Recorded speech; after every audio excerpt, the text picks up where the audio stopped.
on. Come in.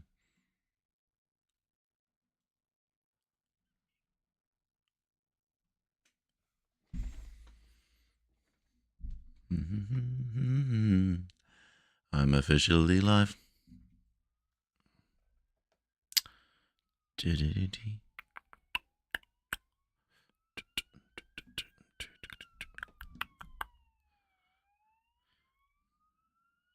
Oh, geez. I'm officially live.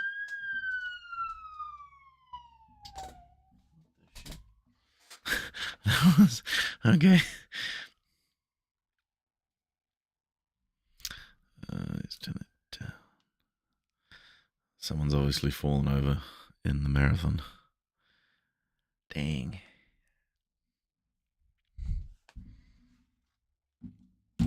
Oh, bugger, go back.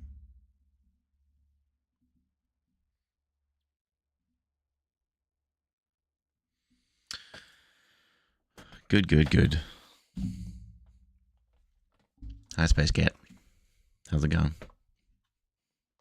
Space Cat.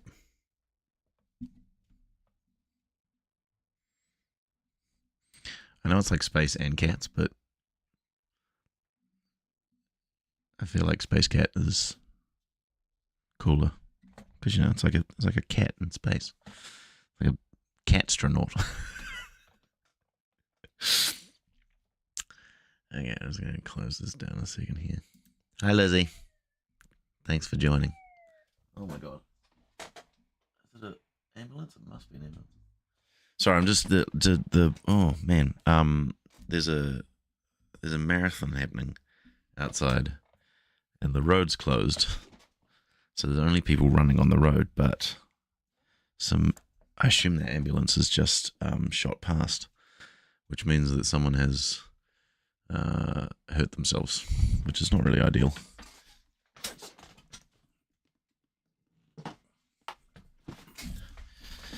Also going to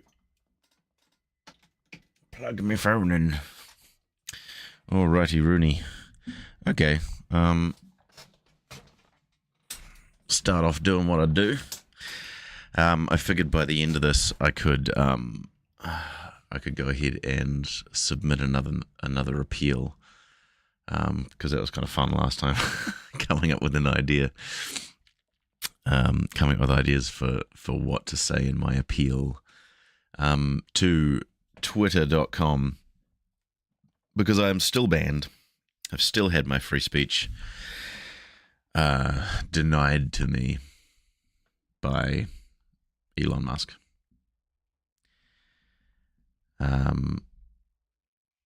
It'd be great if anyone watching this would tweet at Elon that they demand my account be reinstated. I still haven't really figured out what it is that did it. Space Cat kind of had an idea that it was potentially when I said, like, follow me or trans your kids. Which is so dumb. like, surely, come on. Like, if that was what it was, it's just the dumbest thing. Like, I thought that comedy was supposed to be legal on Twitter. But apparently not.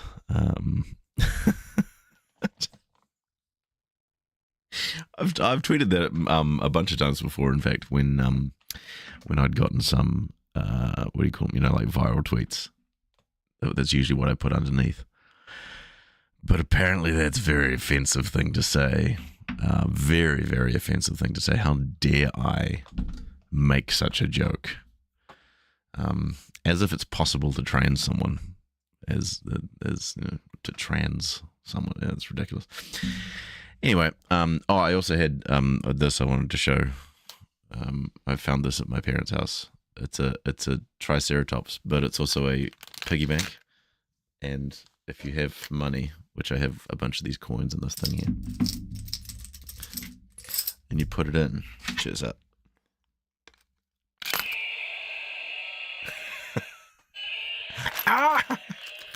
Ah!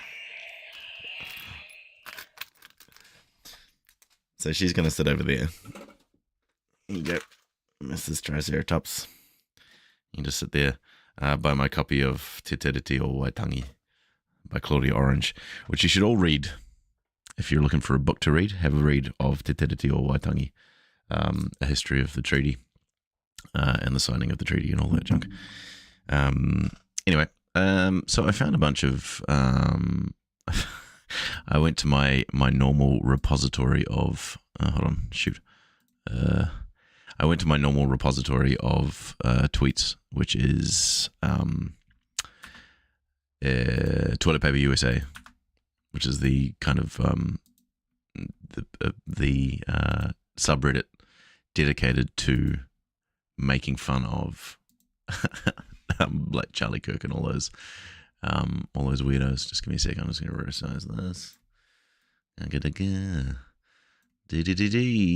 little bit of resizing of the. Oh, it's so hard to do on this fucking screen. The screen that I have in front of me is like a smart TV, so it's not really built for computer stuff, but I use it anyway because it's big and but it's difficult to negotiate my mouse through it. Anyway, okay, so here we are on. No, hold on. Did I start with a TPUSA one? I can't remember if I did. Oh no, actually, I thought this was funny.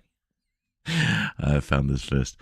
So there was actually a video that I watched that wasn't that I think maybe this the pictures were taken from, but there's like this parking lot full of Cybertrucks, which I love, by the way, Elon Musk. I love your Cybertrucks. I think they're a very innovative and smart, cool, fun-looking car that I'm sure is not dangerous in any way and deserves all the accolades. Musk, Mr. Musk, if you're watching. Someone's gone around and spray painted "fuck Elon." It was just like the whole car park was full of these cars. Which is bizarre to me. Like it looked like a motel area or like a government housing kind of thing. Which is like, so how did these people afford these really expensive fucking trucks? It was kind of weird. But anyway, so someone's gone around and spray painted "fuck Elon" on them, which I think is very funny. Oh, I missed the messages. Sorry.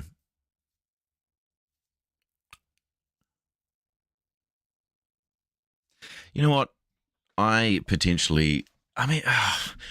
Because I say sis all the time on, or I did, but it would like lock. What would it do? It'd just like the tweet would be marked as sensitive or whatever.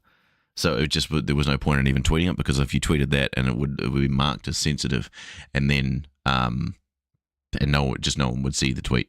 So there was no point in even putting sis. So what I would do is I would use like accented letters. So I'd say sis, but I'd say like C with a little twiddly bit down the bottom, and I with a weird little dot over top, that kind of thing. And that would not get thinged. But I don't know whether that was something that got picked up, and so Elon was not happy. I don't know. It just seems it's weird to me that they jump straight to "you're banned. You can't come back now." It should be one of those things where it should be like a 3-strike thing, right? It's like on YouTube, like you've gotten you get a strike against your account for doing like a bad thing or whatever. And then you get another strike and another strike, and on the third strike you're out, kind of thing. I mean, that potentially could work. It doesn't really help with the mass reporting thing that is kind of the problem. I think one of the things that gets this thing happening. Yeah, I don't know. I think it could be better than it is the suspension system. Anyway, so that's the Elon truck. I just thought that was funny. Okay, so hold on, let's just have a look here. So these two are kind of related. So there's been this thing recently. I don't actually know how this has progressed since then, but I saw it on the Sam Cedar show. They were talking about how in what state is it? I can't remember which state. The governor has signed a bill to make it mandatory that these schools display the Ten Commandments, Bible shit, in their classrooms, which seems to me like a clear breach of church and state. It seems pretty fucking cut and dry if you ask me, but these ultra-conservative fucking Christo-nationalist weirdos are like, no, we need to put it in the cloud because it's like moral guiding and shit. It's not fucking moral guiding. It's religious nonsense. And so this is a Babylon Bee article tweeted by conservative memes. Oh, sorry, not tweeted. It was, subreddit conservative memes. And I just think it's dumb because that this is one of the talking points of the far right anyway, or the right in general. The fact that they think that pride, and they think that any cause that they don't like is, well, they equate it to religious, right? I think this goes back to like when I was younger and I used to debate fucking theist people all the time as an atheist. There was always this attempt to equate atheism with religion as well. I suppose to make it seem bad, because I suppose the thought behind it was like,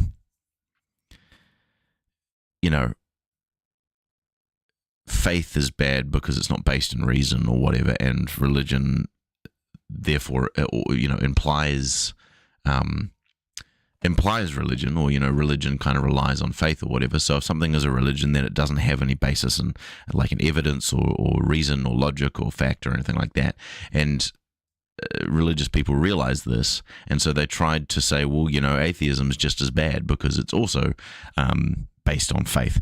And this seems to be a similar kind of thing, I suppose. I mean, they realize that religion does not belong in schools. They know that, but they're like, well, what about these other religions that are in schools? And it's like, well, no, they're not actually religions. They're just causes you don't agree with.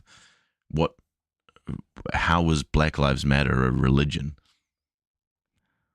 How is Pride a religion? They don't seem to have any reason for that. They just, they're just like, oh, people support this thing, so therefore it's religion. I don't get it.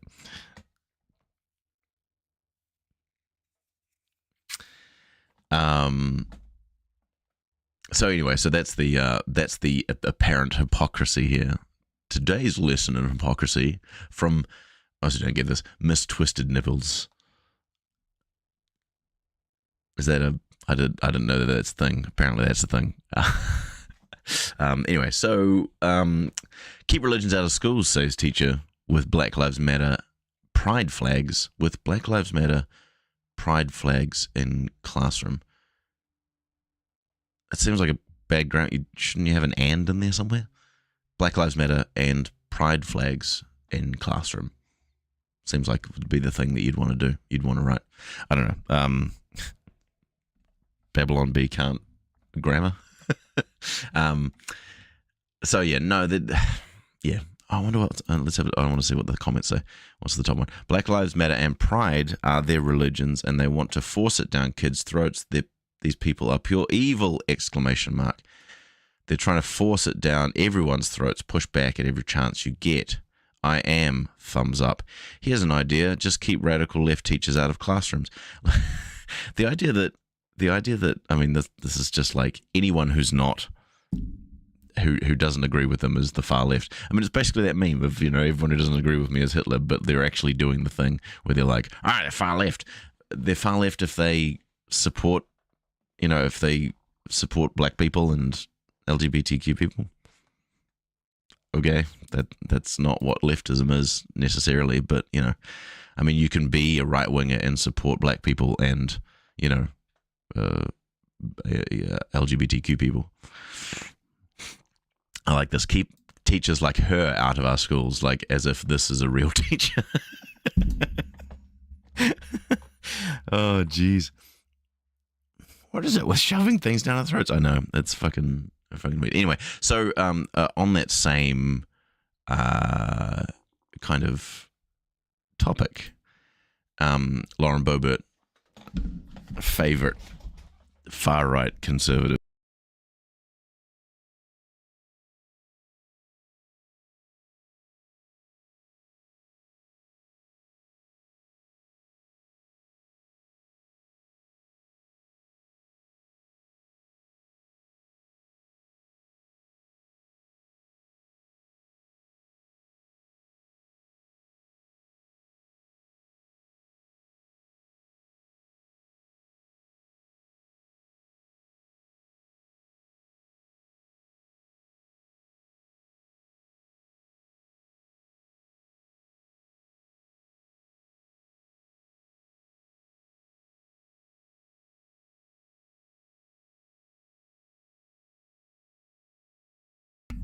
Sorry, my thing went away.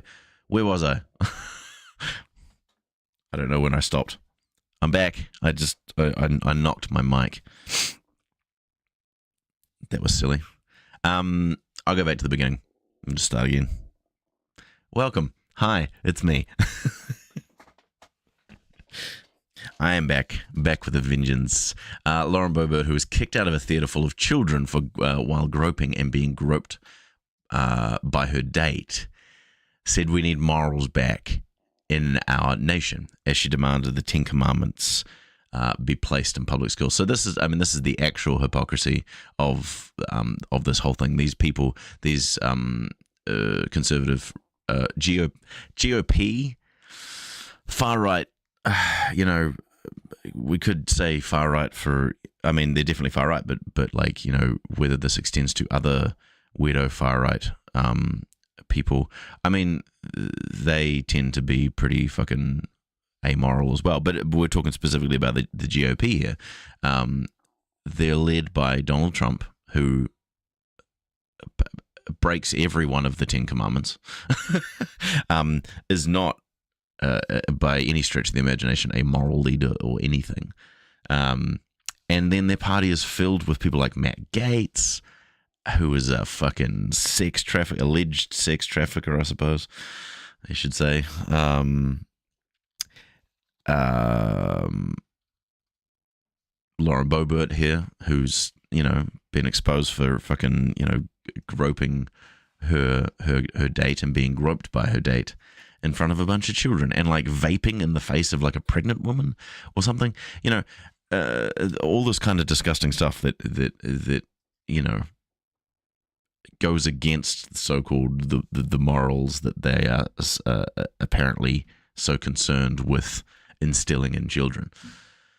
And then you look at the angle of like, well, they say that like LGBTQ people are degenerate and amoral and all that sort of stuff simply for being gay or simply for being trans or whatever, when this is the sort of shit that they get up to.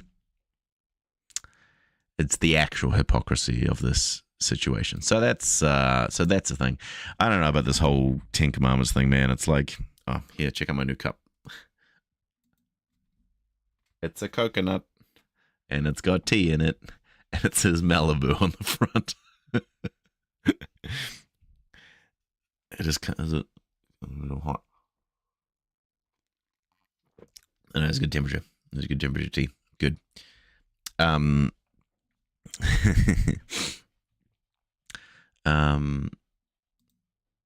don't show it. Just give me 1 second.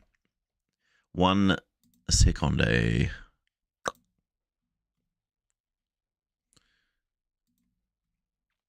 I'm back. Okay, so let's have a look.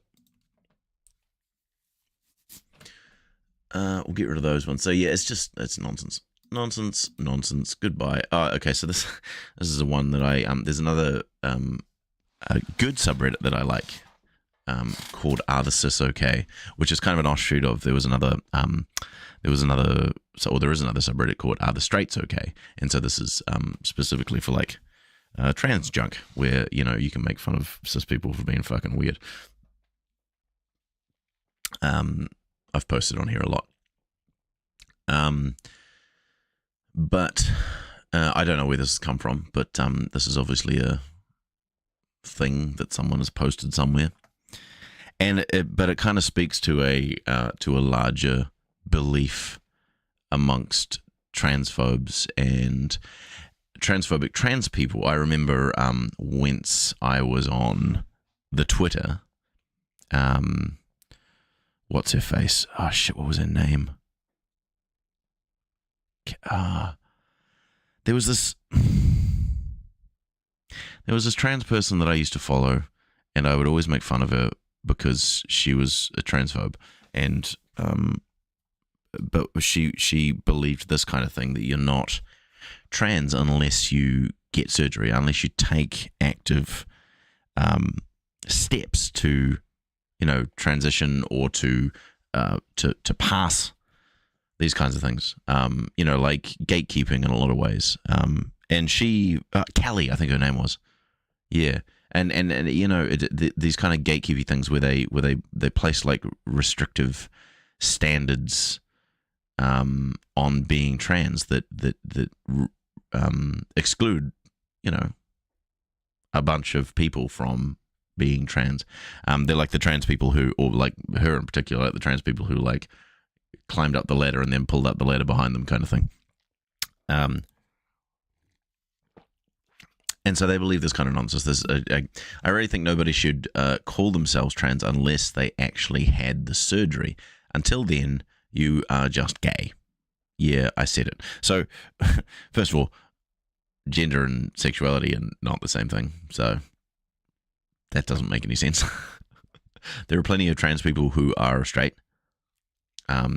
Though there is, there's a lot of intersectionalness between and crossover between, like queer identities and things like that. It's pretty safe to say that if you're trans, there's a certain amount of gayness or queerness or any of that sort of stuff that kind of goes along with that. There's a lot of overlap and intersectionality in that sort of sense. But the point is that they here are equating gender and sexuality, which is wrong and stupid.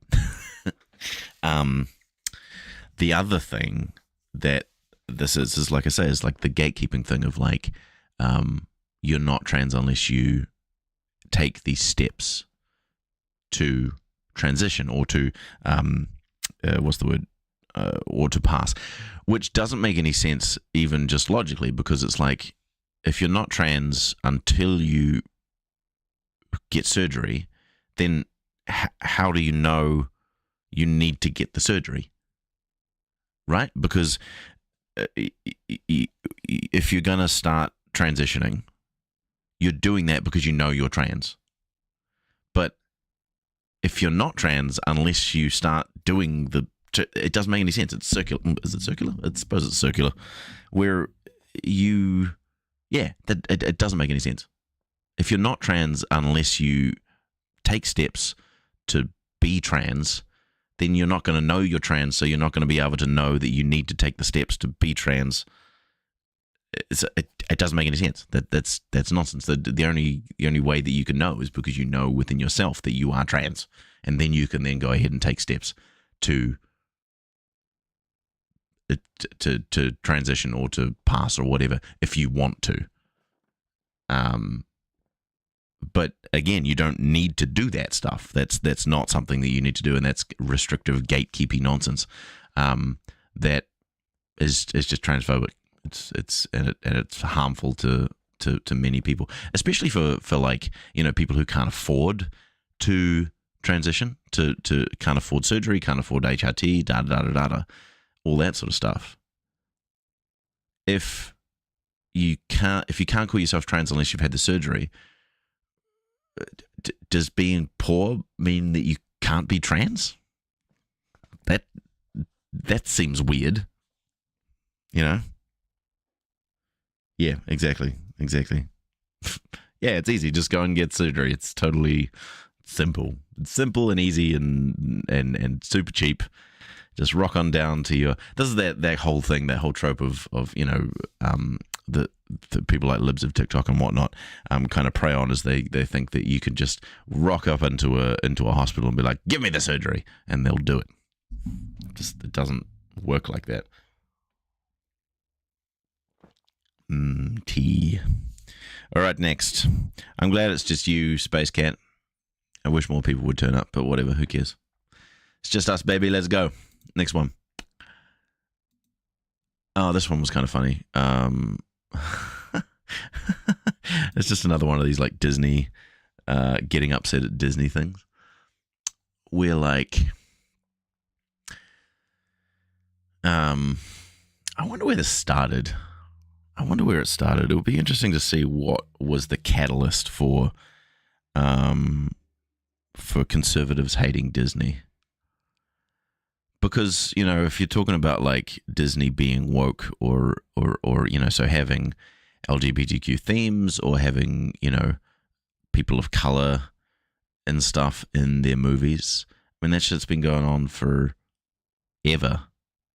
I mean, obviously, there's a lot of aggressive stuff that goes on. You know, all the you know the stuff to do with like princesses and being the helpless princess being saved by the prince, and the whole kind of weird sexual assaulty thing that goes along with having to kiss a woman who's asleep to wake her up so that she falls in love with you. You know, all that sort of nonsense. You know, there's obviously a lot of regressive kinds of themes and stuff, and a lot of especially older Disney stuff. But like when you're talking about like Mulan, it's about a woman, you know, basically, what's the word? You know, like, well, first of all, dressing up as a man. I mean, if you know, I mean, not to say that she was trans, but conservatives equate dressing up as the opposite gender or as a different gender with being trans, and that with being degenerate and wrong and gross. So automatically that then is woke, degenerate nonsense, right? What was the other one I thought of? Oh, shoot. There was one on my brain I was thinking of that was like very much a gay thing. Anyway, all I'm saying is that I feel like if conservatives actually paid attention, they would notice these themes and stuff in a lot. So, and I would be interested to see what it was. What was the first kind of thing that really got them going? You know, like with Bud Light, it was Dylan Mulvaney, right? They hate Bud Light because of Dylan Mulvaney, because of that one trans thing, and they hate Target because of that one like Pride T-shirt or some shit, you know. But what is it? What was it about Disney? What was the first Disney thing? I'd be interested to know. But so this one here, this is just kind of funny. You know, I also want another thing. I wonder is whether they would care about this stuff if it wasn't one of these companies that they've already targeted as bad or whatever, you know. So they obviously hate Disney already, and so they find other stuff that happens within those companies that they're like, this is bad, and use it to continue to justify their hatred for that company, you know what I mean?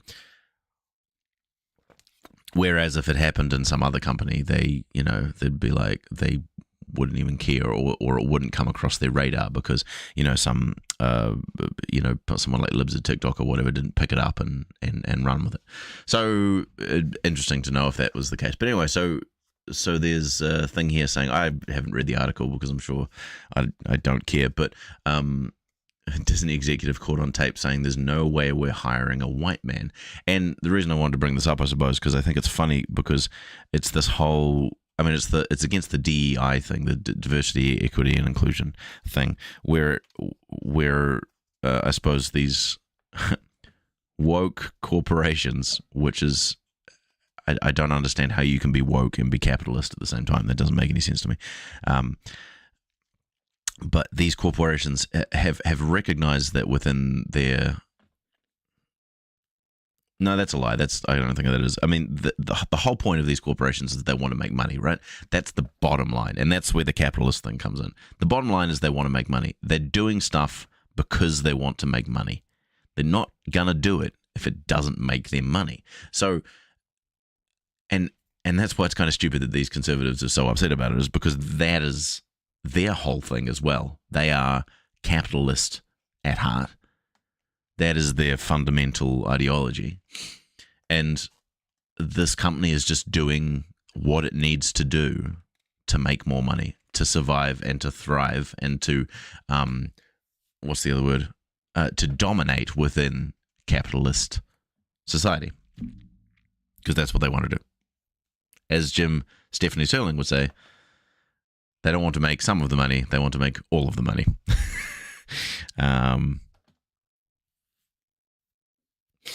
So the idea that they're doing this like DEI stuff for any kind of woke or like intersectional or like feminist or like socialist or any kind of left-wing reason is just stupid.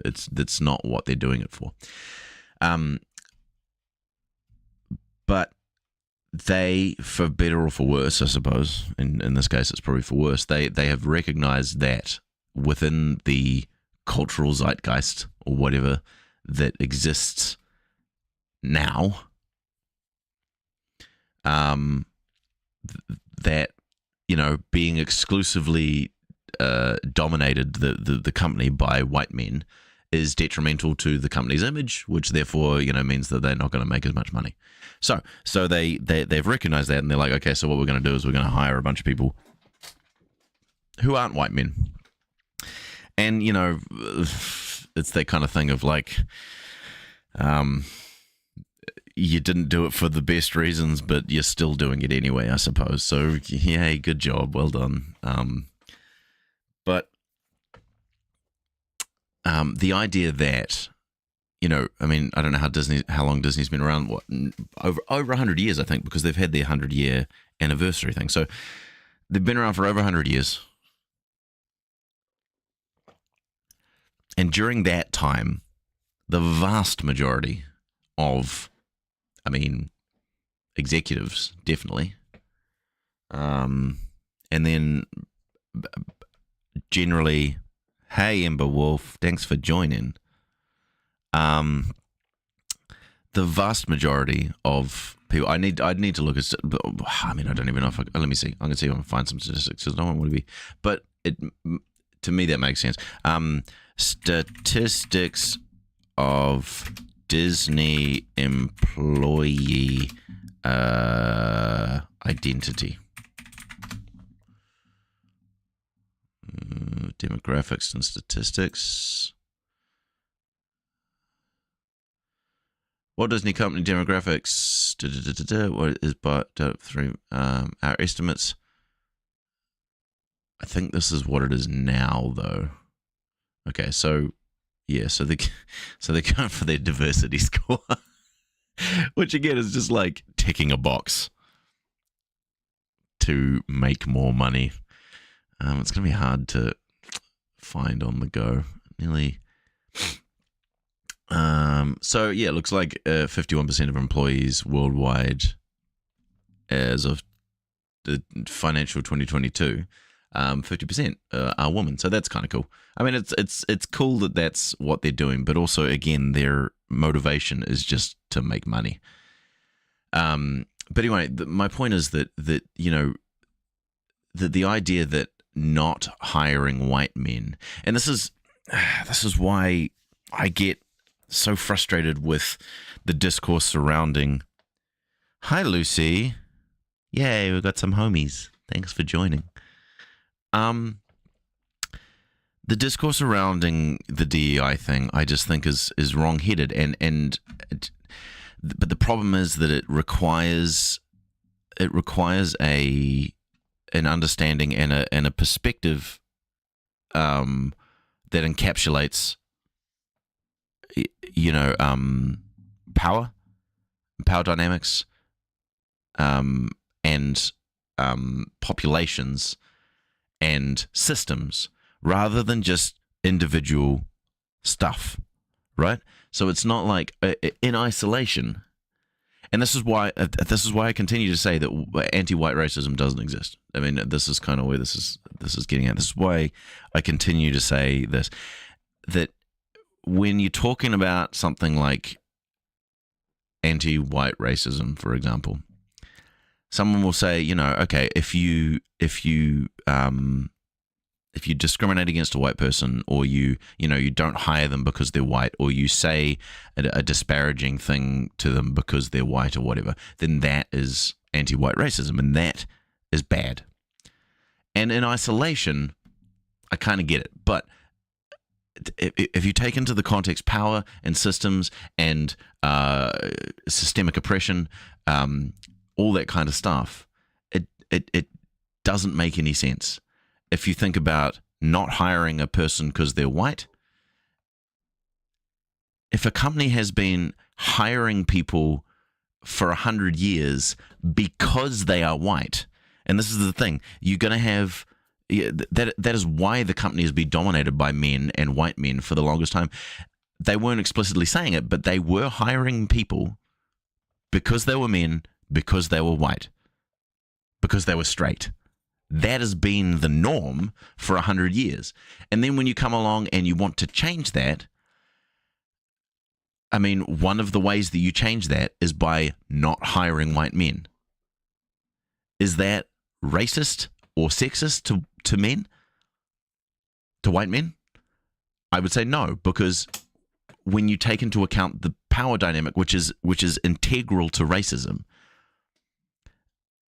then it doesn't make any sense to say that. There's no, but you have to bring in that consideration of power into the equation, because it doesn't make any sense otherwise. I had this tweet that I would tweet whenever people criticize DEI, and it was actually directed at Elon Musk to begin with, where it was, on one side there's a picture of like 100 white people. They're just little stick men with little white things, and at the top of it says "not racist." And then there's another one which is a whole bunch of white people, and then a bunch of black people as well, like stick men again as well, kind of evenly divided. And up the top of that it says "totally racist," right? So when you start introducing black people into that suddenly is the racism part. And so that was a long way of saying that I think this whole thing of not hiring white men that these people are upset about is just stupid. But they don't think about it in the systemic or consider the power dynamics in these kinds of things. Just real quick, going back to the anti-white racism thing, people will say, but what about interpersonal racism or like individual racism that you talk about that? So like they're like, oh, systemic racism against white people doesn't exist, but individual racism against white people can. You can be biased or prejudiced towards a white person on an individual level. And I would say, again, I think that you need to consider power, because the reason why people are prejudiced or biased towards other people is because of long-standing systemic injustices. Like people don't people aren't prejudiced or biased towards an individual black person just because of feels. It's because of stereotypes and biases and lies embedded in the system that permeates our culture. It's not just it's the difference between just being mean to someone and actually, because that's the thing, is you can't separate just being mean to someone from actual racism unless you consider power. If someone says, if someone calls a white person a cracker, someone might consider that racist. But really, it's just being mean to someone. There's no systemic power behind that. There's just not. And there's no. I honestly cannot think of like someone said to me something about like some black parents saying to their daughter not to ever date a white person, and that is racist. But like, I don't see it, because black people live within a society and grow up within a society within which they are justifiably cautious of white people, especially considering like basically, I suppose, the white privilege that a white person would what's the word, benefit from through their life. The black parents who tell their daughter not to date a white boy are doing that not because it's a white guy. No, again, not because of like feels, but because of ingrained, justified what's the word? Caution, I suppose, towards the privilege that is afforded to white people. And that to me seems justified. Could there be a conversation that could be had? And could there be, what's the word?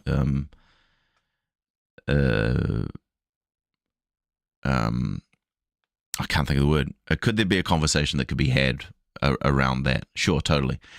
But if you flip that the other way, a white family saying don't date a black person, they're not doing that because of what I just explained about white people and white privilege and all that sort of stuff. They're doing that because they think that black people are subhuman animals that rape children and all that sort of shit. That's just that seems very clear to me, and that is why I continue to say that anti-white racism does not exist. I'm happy to debate it though. I don't think you can extricate power from racism at all. It doesn't make any sense to me. It just doesn't. Anyway, let's move on from that. Oh, yeah, so here's Elon talking about the downfall of Western civilization. He's such a goober. He's just like if he wasn't so powerful, again, power, important. If he wasn't such a powerful guy, he would just be a loser goober. He is a loser goober now. Like he is a goober and a loser, and but the fact that he has all this power that comes from capitalism. I had this interesting conversation with someone the other day. We were talking about the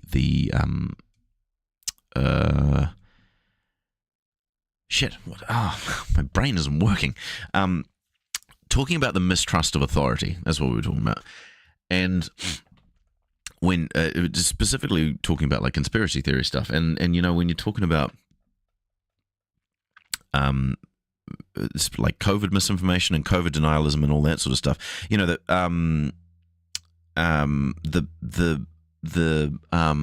the thing that often comes up with these people is a mistrust of authority, and they're like, oh, you can't trust these institutions and you can't trust Fauci and da da da, all that sort of stuff, and you know what, and you will get reprimanded for being, you just, how can you trust these, this authority, da da da da.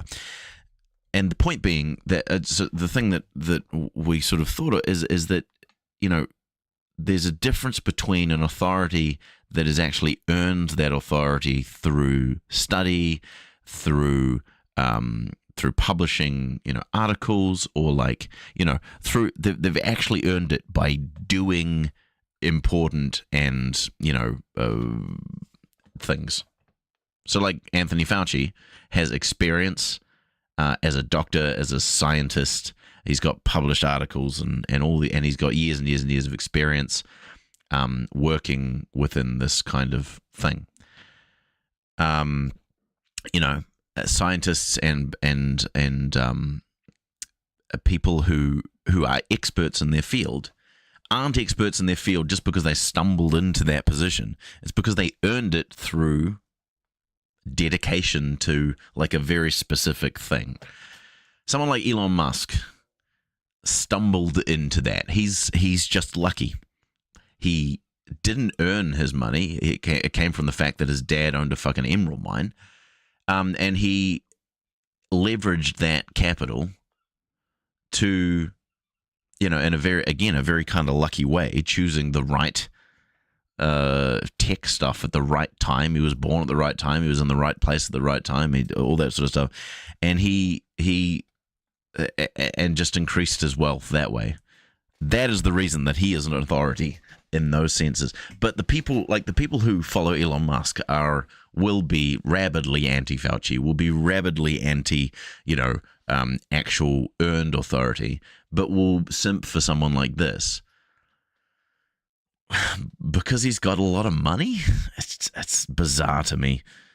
Did you see him jumping in the air, making an X with his butt?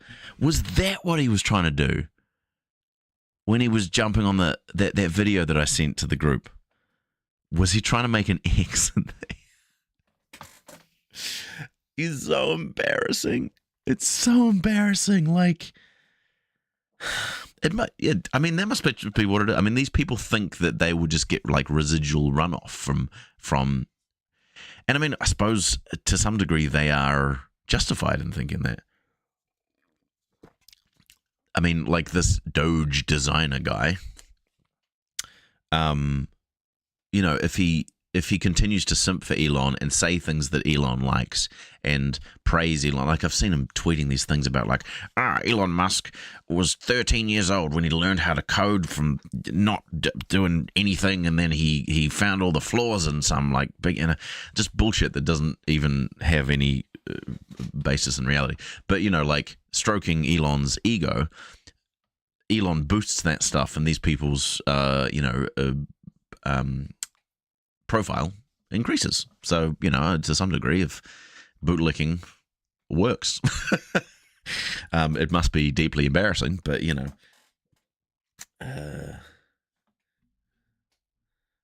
it's so fucking weird. So anyway, I thought that this was stupid because, first of all, it says breaking, as in like breaking news. We've only just found out this one thing, when in reality, like, this is 60 years of data, right? I mean, even if this is true or not, I don't know. It could be, it could not be.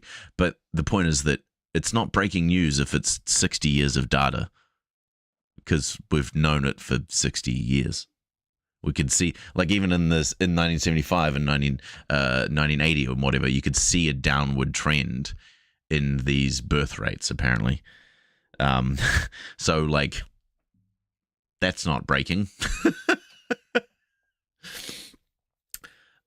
Population collapse catastrophe. I'm interested to see, just real quick, I keep accidentally moving my microphone and that keeps making it not work. No, it's okay. Let's have a look. Earth's population graph. Let's have a look here. Population growth.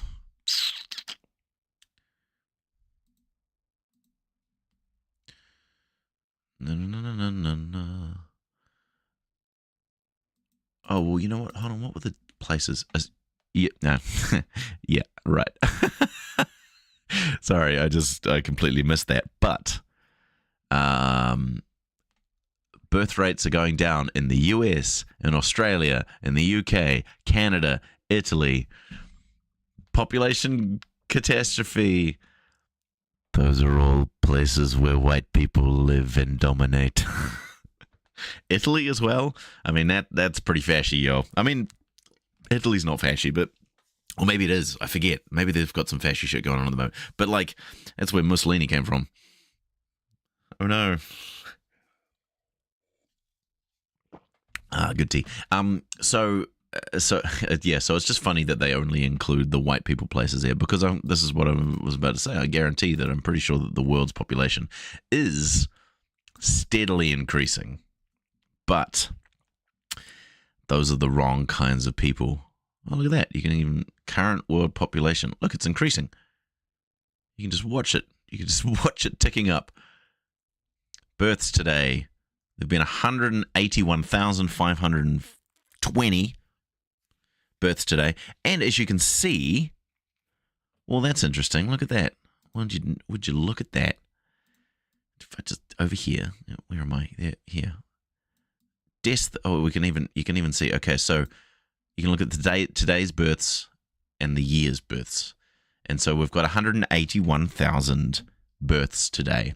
And we've got 82,000 deaths today. And so then there's the population growth today. So today, the population of the Earth has increased by 100,000 people. So there's not a decline in the population. So the population growth this year has been 35 million. 35 million more people on this planet. So no, Earth's population is not collapsing. But what these people mean is white people population, I suppose. Which, like, on one level, I'm like, yeah, it's racist fucking Nazi shit. But also on the other level, I'm just like, I can't bring myself to care. To like even if the population of white people was plummeting, I can't. It's just something I just can't bring myself to care about. Like, who cares? I don't care. I mean, obviously, if people are being murdered or genocided or whatever, obviously I could care about that. But, like, if people just aren't fucking and aren't having babies, I don't care. So what? But these people think that, white people are inherently superior. And if we don't have white people, then, the human race is doomed because who's going to lead the world into a greater tomorrow unless there's a bunch of white people? That's what they actually think. Tea complete. Next. Oh, okay. So here's another downfall of Western civilization thing. It's just might be the downfall of Western civilization. Okay, so a little bit of a nested tweet thing here. Melinda Gates, who is the ex-wife of Bill Gates. What did you say here? Actually, also it's funny that they're talking about like birth rates and shit, but they don't give a shit about like climate catastrophe, the stuff that's actually going to kill millions or billions of people. What's the point in increasing birth rates if everyone's just going to die in fucking fire and brimstone? Silly. Anyway, okay, so Melinda Gates here says, I've never endorsed a presidential candidate before, but this year's election stands to be an enormously consequential one for women and families. This time, I can't stay quiet. So a bunch of people are coming out in support of Joe Biden, famous people. There's a bit later where I'm talking about Jack Black. Bunch of famous people coming out in support of Joe Biden because Trump sucks. He's a fascist loser and a felon. He's a fucking felon, and the right are. It's going to be very interesting to see what happens in November. I'm cautiously optimistic, but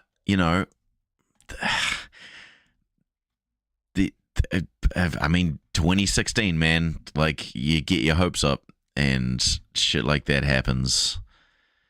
So, like, I honestly don't know. I don't keep up so much with the polls and all that sort of things, but I did see a poll recently which said that Biden was leading. But also, what the fuck do the polls know? No one, half the time that doesn't even fucking pan out in real life. But anyway, point is that a bunch of rich liberals are getting in support of Biden because, of course. And Ashley St. Clair, a fascist, has retweeted and said, I'm once again asking for the scorned billionaire wife to Democrat activist pipeline to be studied.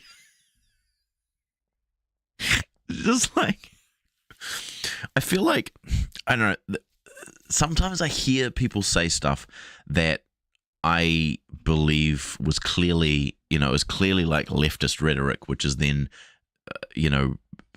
being co-opted by people like this. Like my first encounter with this like something to something pipeline thing was criticism of PewDiePie with the like online edgelord to Nazi pipeline thing.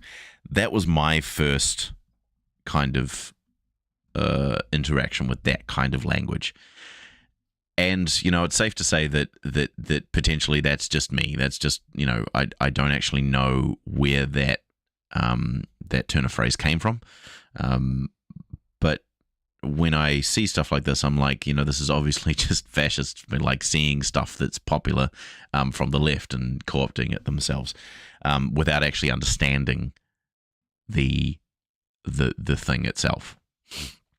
But like the scorned billionaire wife to Democrat activist pipeline isn't. From what I understand, Melinda Gates and Bill Gates were both like huge, not leftist because they're fucking billionaires, but like they're big like advocates for third world people's rights and for women's rights and those kinds of things. I think they've always kind of been like that. They've got like a foundation where they, not that it's necessarily a good thing, but I think it's a stretch to say that they would have been right wing. Besides the fact that they are hugely capitalist. I mean, yeah, but like this person here isn't taking into consideration the capitalist aspect. It's just that they are endorsing a president. But I mean, she says I've never endorsed a presidential candidate before, but like it would be interesting to see what her and Bill Gates, who they voted for, what their voting records were for, in the past.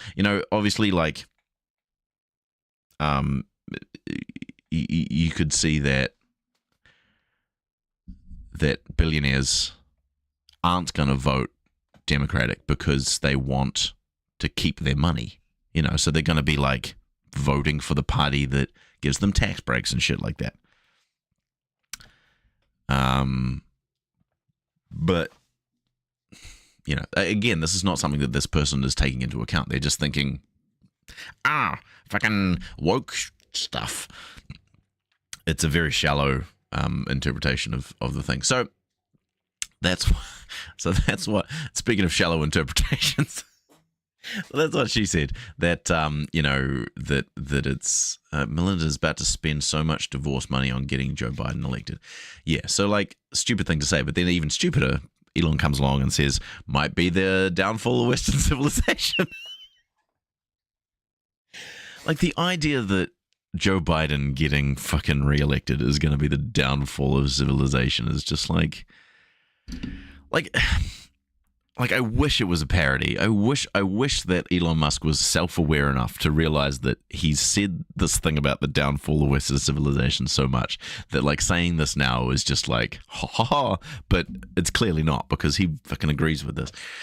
And then this Yan guy, who I believe is like some kind of developer of AI stuff or something. I've seen a bunch of tweets from him just like railing it, taking it on to task, which is kind of funny and kind of awesome. But anyway, so he comes along and says, you know what can actually be the downfall of Western civilization? People who dismiss facts, disparage scientists and journalists, side with aspiring dictators, disseminate batshit crazy conspiracy theories, and buy themselves a medium to amplify them. Yeah, so that's a very good point, Yan. That could lead to downfall. I mean, I think downfall of Western civilization is just weird apocalyptic nonsense. But I mean, in the sense that climate catastrophe is definitely it's going to be the downfall of any civilization. But this downfall of Western civilization is just laced with fashy overtones or undertones, or whatever. Anyway, let's move on from Elon Musk. I've got quite a few other fucking tabs here. Oh, okay, so Libs of TikTok, that's what I want to do. There was some other Libs. Oh, there's another Che one. I'll just bring that over here. Charlie Kirk. Yep, Penny. I just wanted to bring all the Libs of TikTok stuff all together. There we go. Oh, there's another chair. Yep. Matt Walsh. Okay. Libs of TikTok. So some of these are from a little bit of a while ago. Some of these are from a little while ago. But the US. Okay, so Libs of TikTok is saying the US Department of Education is now flying a progress. This is the funny thing, is she got it spelled properly. Is flying a US Progress Purdy flag in front of their building. Our entire education system is being captured. Shut the whole place down until we can figure out. I assume that's what the hell. WTF, what the hell is going on? It's kind of hard to tell when everything is in caps. She's very upset by the fact that this Progress Purdy flag is being flown in the US Department of Education. I mean, on one hand, I can see how like this would be doing this kind of, but I mean, you're never going to be able to satisfy these people. But I mean, I know they hate the Department of Education, and they hate education because they know that when people are educated, they don't agree with their conservative bullshit. Chaya is a deeply uneducated person and a very stupid person. So, and she wants children to be like that too, so that they will believe the things that she believes. The more educated you are, the more tolerant you are. Tolerant sounds... saying that sounds weird to me. Tolerant, because it's like you're tolerating someone. I don't tolerate trans people or LGBTQ people. I embrace them and worship. Well, not worship. I worship them. I celebrate and all those kinds of things, because I think that they're just other humans. I think that's important. But yes, she's very upset, and so it was just funny that she got so triggered that she forgot how to spell pride. Which is funny. And then we've got some more Chaya stuff. Chaya right chick. Far right bigot. Retweeting Elon Musk. I saw a thing a while ago where someone was saying, I wonder how long it's going to be before Elon and Chaya get freaky. Because they seem to flirt with each other quite a lot on this platform. Anyway, it should be considered a national emergency to have kids. So this is more of that population decline nonsense. Like, the population isn't decreasing. And so Chaya Rachik here, so this is funny. So I came from a family of 8, and I plan to have a lot of kids. We're going to outbreed the left. Then we're going to homeschool or send our kids to private school so they can't be groomed into becoming activists for leftist causes. First of all, that sounds like just grooming yourself. That's what you're doing. But second of all, it's funny because Chaya's fiance left her because she's such a hateful bigot.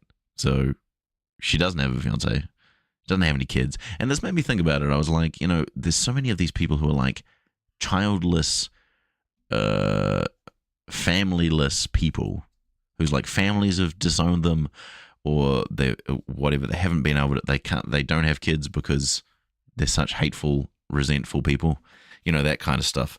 I mean, like Matt Walsh has a wife and like 6 kids, which is like, I feel so sorry for those kids. But like Elon Musk's daughter has disowned him, and he, I mean, how many fucking divorced? I mean, he's been divorced how many times? Prager. Dennis Prager has been divorced 3 times, I want to say. Or maybe he's been married 3 times and he's been divorced twice. I know that Sam Cedar got in trouble for saying that. So, these people, there was one other person that I was thinking of that divorced, sad and alone. I can't remember off the top of my head. But, hateful ideology, hateful people, and it either I imagine it either leads to like you've either got to have like a partner who really agrees with you, that they sincerely believe the same things that you do, which I then suppose can lead to like their subjugation in a lot of ways, like that they willingly being subjugated by your awful right wing beliefs. I'm thinking of a woman and man kind of dynamic, where you've got the man kind of dominating the traditional marriage, and in these kind of conservative kind of ways. But you've either got to have them very sincerely believe you, or there's going to be an amount of subjugation which keeps them from leaving or speaking. Stephen Crowder, that was the one. Stephen Crowder's wife left him. And I think in that sense, in that dynamic of Stephen Crowder's relationship, he was asserting a domination over his wife in a lot of ways, and I think that's why she left in the end, is because she eventually got out because he was such a horrible person who controlled her, controlled many different aspects of her life in a very kind of sad way for this woman. It's horrible, and so I'm glad she kind of got out of that. But so you've either got to have them agree with you, or they've got to subjugate them in a lot of ways, or they're just going to be completely unhappy and leave. I mean, not that a subjugated woman or person would definitely be unhappy as well, but yeah. So as for Chaya Raichik here, her fiance, actually, I want to see what actually happened. Give me a second. Chaya Raichik fiance. I can't spell fiance. Is that how we do it? Loses it. Chaya Raichik. It's Chaya Raichik.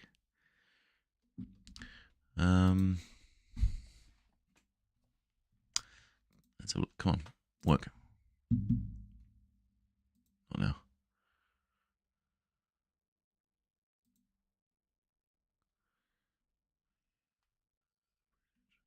It's so annoying that you can't see like threads when you're not logged in.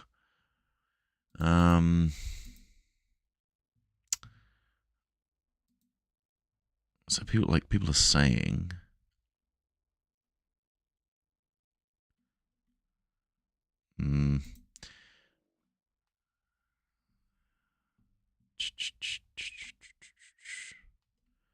fiance left her.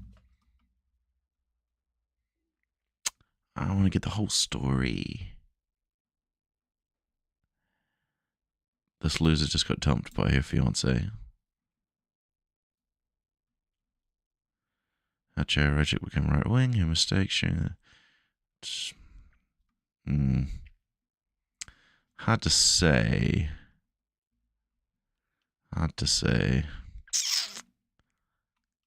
But it would be interesting to read what the actual reason was. Hey, geek. That's okay. I'm very random about my times. But thanks for joining us. I appreciate you. But yeah, it's just funny that these people, ain't she 30 and single? She better get going. Yeah, well, that's the thing, is that's like, according to right wingers, it's past their prime. There's no one. I mean, Che is basically useless now. She's not a useful woman at all, because she is. I think she might be like 28, if I'm honest. But could I also wonder about people like Tim Pool has been having trouble as well. He's more recently kind of gone down this rabbit hole of kind of pickup artistry nonsense.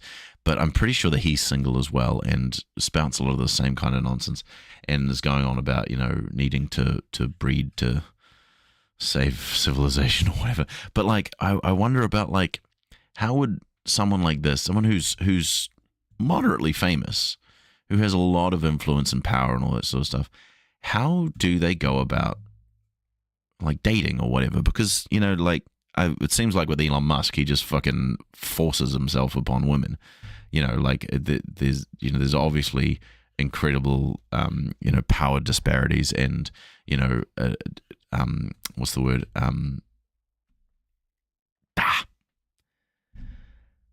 that thing where you leverage your power over someone else. in those kinds of relationships. It seems like, I mean, I suppose with Grimes it was a little different, but like, you know, she's obviously a person with her own, you know, thing. But like, I mean, I suppose Taylor Swift, you know, found that football player guy who, you know, so independently kind of having a lot of power and then kind of finding and coming together themselves. But you know, like with Chaya, how would she go on a news show and then just like hit it off with the news anchor? And I feel like it's like a completely foreign world. I wouldn't know how to negotiate that kind of thing. Like she couldn't go onto like Tinder or whatever and just like. No, I was thinking not imbalance. Coercion, I think was the word I was thinking of. I think it was coercion. You know, she couldn't go onto like Hinge or whatever. That would be because, you know, like, because she'd be on Hinge or something, and then like people would see that, and then it would be big news. Like it would, like people would tweet about it and all that sort of. Oh my god, I found Chaya Raichik on Hinge, and it would be this whole thing, and like it just wouldn't work. I don't see how that could kind of work. I mean, I suppose she could do it in like an incognito kind of way, like where she doesn't put, she goes like, you know, with like a pseudonym or something, and you know, goes on dates with people. And hopefully they don't recognize her. I don't know. It's hard to say. But then her awful personality would shine through in the date, and she would be left alone once again. Yeah, see, this is the thing. I wonder if these people think that. Like, I mean, Tim Pool is, you know, I wonder if Tim Pool is like, you know, because he obviously would know that Chaya Raichik exists and that she is single, and that, like, I hope they don't see this and then be like, I mean, there's no way that Tim Pool... I've met Tim Pool. He gave me a drink of whiskey. But can you imagine if Tim Pool was like, he knows that Chaya Raichik exists, and he knows that she's single and she's desperate and she wants to have fucking 8 kids, and he's pretty desperate too. And so, you know, he might just like hit her up in the DMs and be like, hey Chaya, do you want to come to my compound? Has she been? I don't know. She's been on his on Tim Pool's show. Yes, she is too unhinged for Hinge indeed. But like, that's surprising. Has Chaya Raichik been on Tim Pool's show? I'm surprised that she hasn't. I would have thought that should be a prime candidate for that kind of thing. But then, you know, and then Tim could, you know, try and woo her in his compound like he did with Emma Vigeland, but she was just like, no, leave me alone. Oh, you don't want to come and have some sush with the boys. Oh, he's such a goober.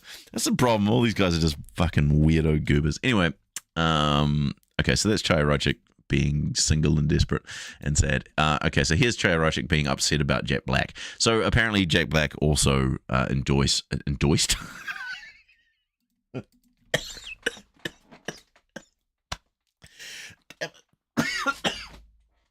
Damn it.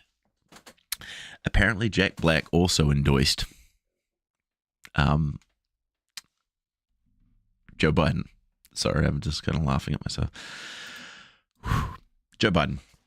Okay, so here we go.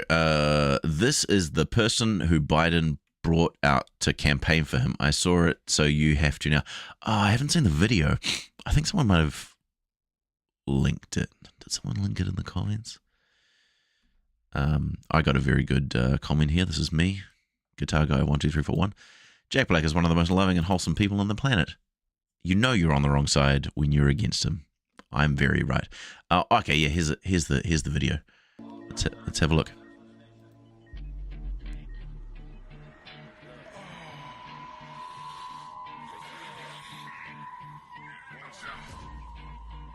One opportunity to seize everything you ever wanted. One moment.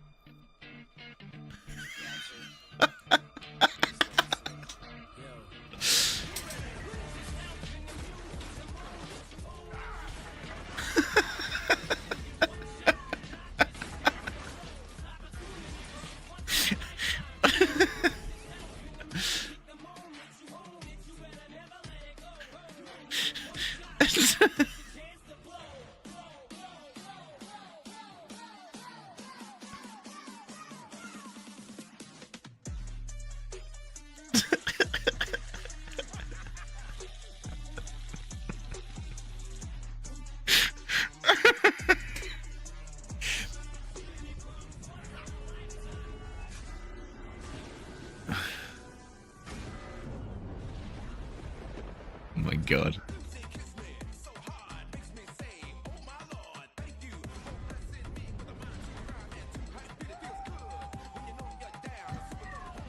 So the people in cars are just gonna be like, what the fuck is he up to?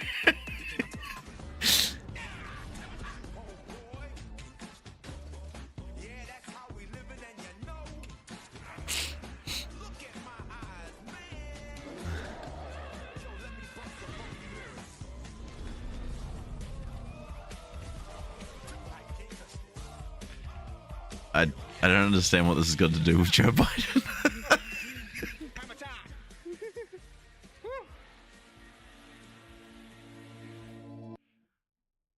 Okay. I mean, that was great. That's typical Jack Black. But Chaya obviously has a problem with this. This is the person who Biden brought to camp. Oh, okay. So I thought that was great. That was very funny. I mean, that's just typical Jack Black. I've watched Jack Black for years, since I was a kid, and that's just what Jack Black is like all the time. He's also just a really nice guy. Like, I've seen these videos of him like at yeah, exactly. She didn't know who he was, or she'd not seen anything by him. But also, like, you know, I also feel like there's the visceral response thing to, you know, like, I mean, yeah, I can see that conservative people will be like, oh my God, that's so disgusting. What if, you know, because they're prudes and they're fucking weirdos. But like, what was I going to say? I like there was a video that came out a little while back of Tenacious D. So Jack Black and Kyle Gass doing what's that song? Wicked Game. And it's just the two of them in their underpants like this, running through the sea, on the seashore, and just like hugging each other and stuff. And it's like, that's just what these guys do. If you haven't seen the Pick of Destiny, like, it's the most crudest, weirdest, funniest nonsense I've ever seen in my life, and I love it. It's absolutely fantastic. So no, I've seen these videos of like Jack Black at like meeting fans, but like he met this young disabled fan who was in like a wheelchair, and the kid like sings a song for Jack, and Jack's just like down on his knees like with this kid, like holding his hand and just being like, and he's so wholesome and so loving and so caring, and like, I mean, that he basically embodies everything that the right wing is not. And so, you know, kind of tells you a lot about these people like Chaya, just like hateful, prudish, gross people that you know, that hate everything that is good. So Jack Black is saying that, and then what else we got here? So the I meme therefore I am account, which is just another fucking Nazi meme account. Never forget Jack Black, who tells America to vote for Pedo Peter. Why do they say Peter? Because his name's Joe. Is the same individual who spent the pandemic dropping videos as various superheroes getting juiced up with some kind of super serum to convince his followers to inject themselves with an experimental drug. Imagine taking any advice from Hollywood entitled Tool. The guy was willing to make a complete ass of himself and appeal to his followers' patriotism by wearing... Okay. So the video was Hive Psy. The video was okay. So it was a video encouraging people to get vaccinated, which is a good thing. The vaccines are good and are good. So they're just upset about nothing. But yeah, so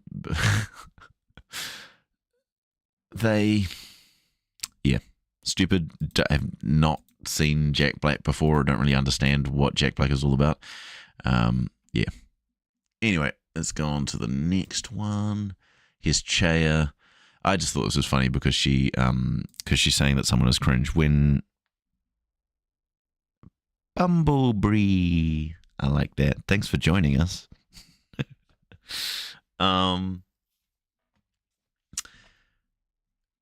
Yeah, I just thought it was holy cringe. Can't wait for the month to end. Stepping out with pride. I mean, yeah, Camilla.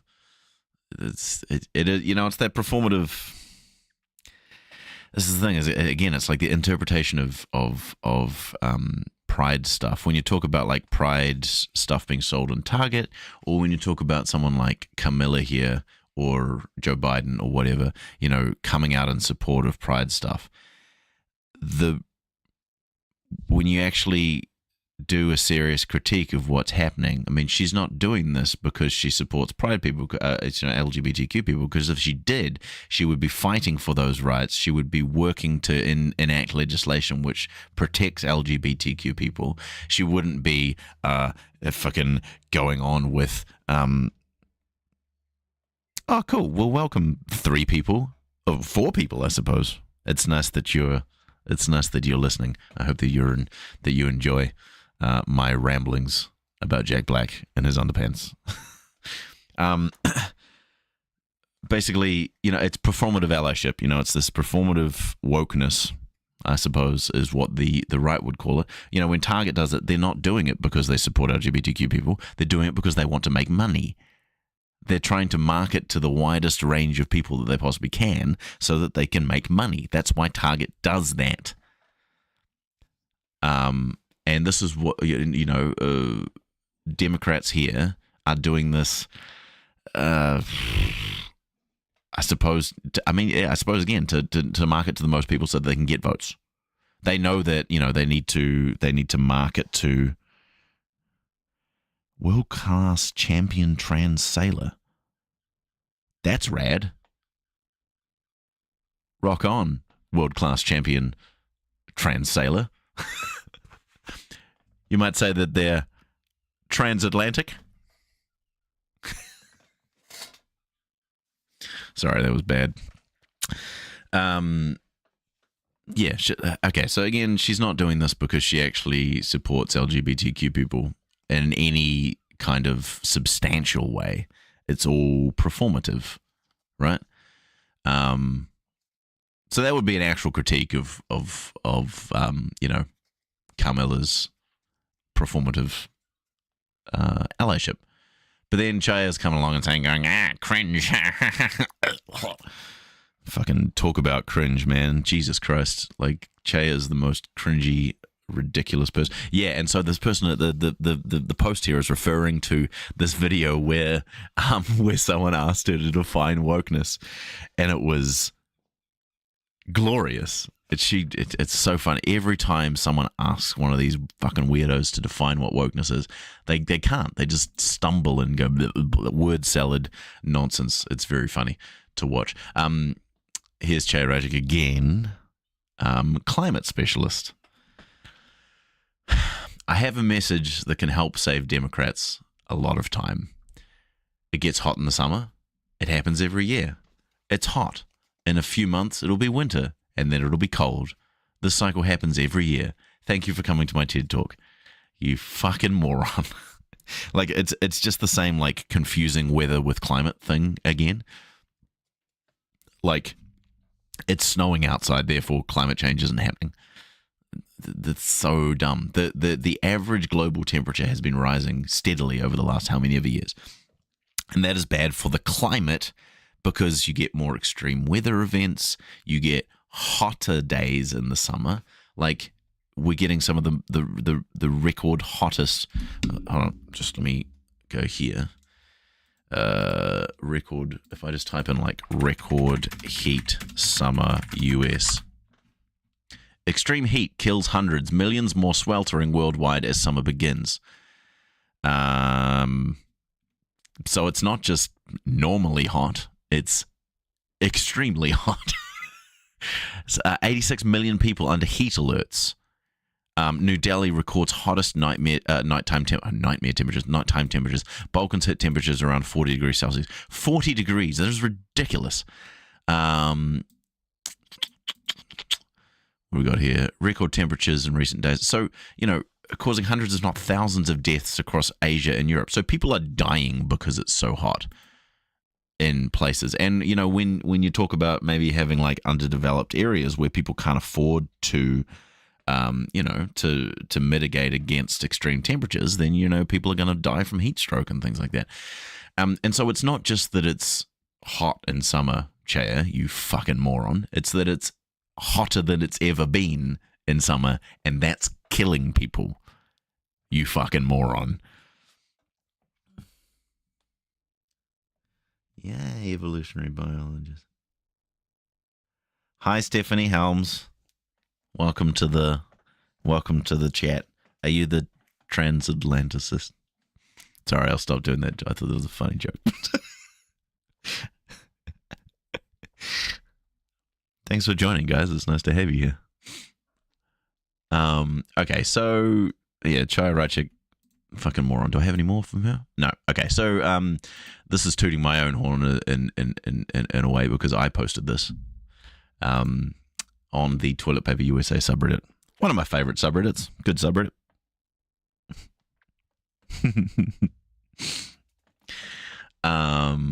But this kind of came across my radar because it was Jordan Peterson talking about my favourite Prime Minister of New Zealand, Jacinda Ardern. She is great. She's a great Prime Minister. She's a lovely person. There's critiques to be had about, you know, about a national pole champion. Oh my God. The chat is filled with friggin' amazing people. My God. I did win a national award once. I won an award for an ad that I made in primary school, in high school with my friend. We had to make an advert for...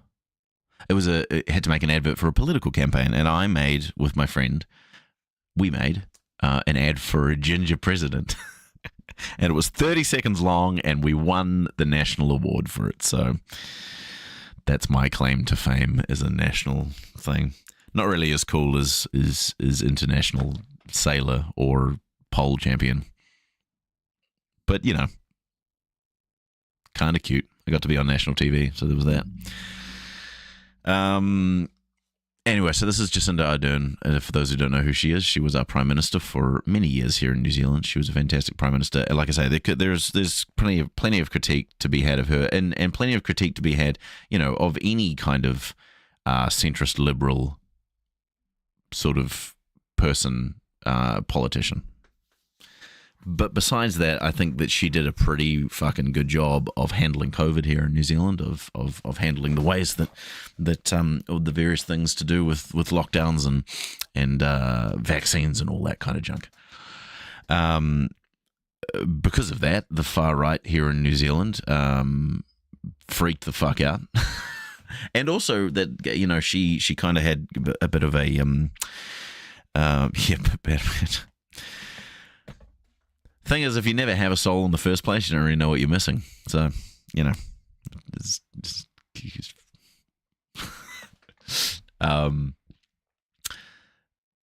So Jacinda kind of got a bit of a reputation worldwide as well. I know she was on the Stephen Colbert show quite often. A lot. She did a speech at like Harvard University because she was given like an honorary something or other from Harvard for being awesome. And so she gained a bit of like international popularity, but with that comes international infamy in a lot of ways. And so, you know, people like Jordan Peterson here, and Wide Awake Media, whoever the fuck that is, you know, see her doing good things, saving people's lives, and they're like, how dare you save people's lives? I mean, there was the whole lockdowns thing, which apparently took away people's freedoms. But, like, did it? I went through some lockdowns here. My freedom wasn't taken away. I lived. I only got COVID once. I've been vaccinated multiple times with boosters and junk. And it's fine.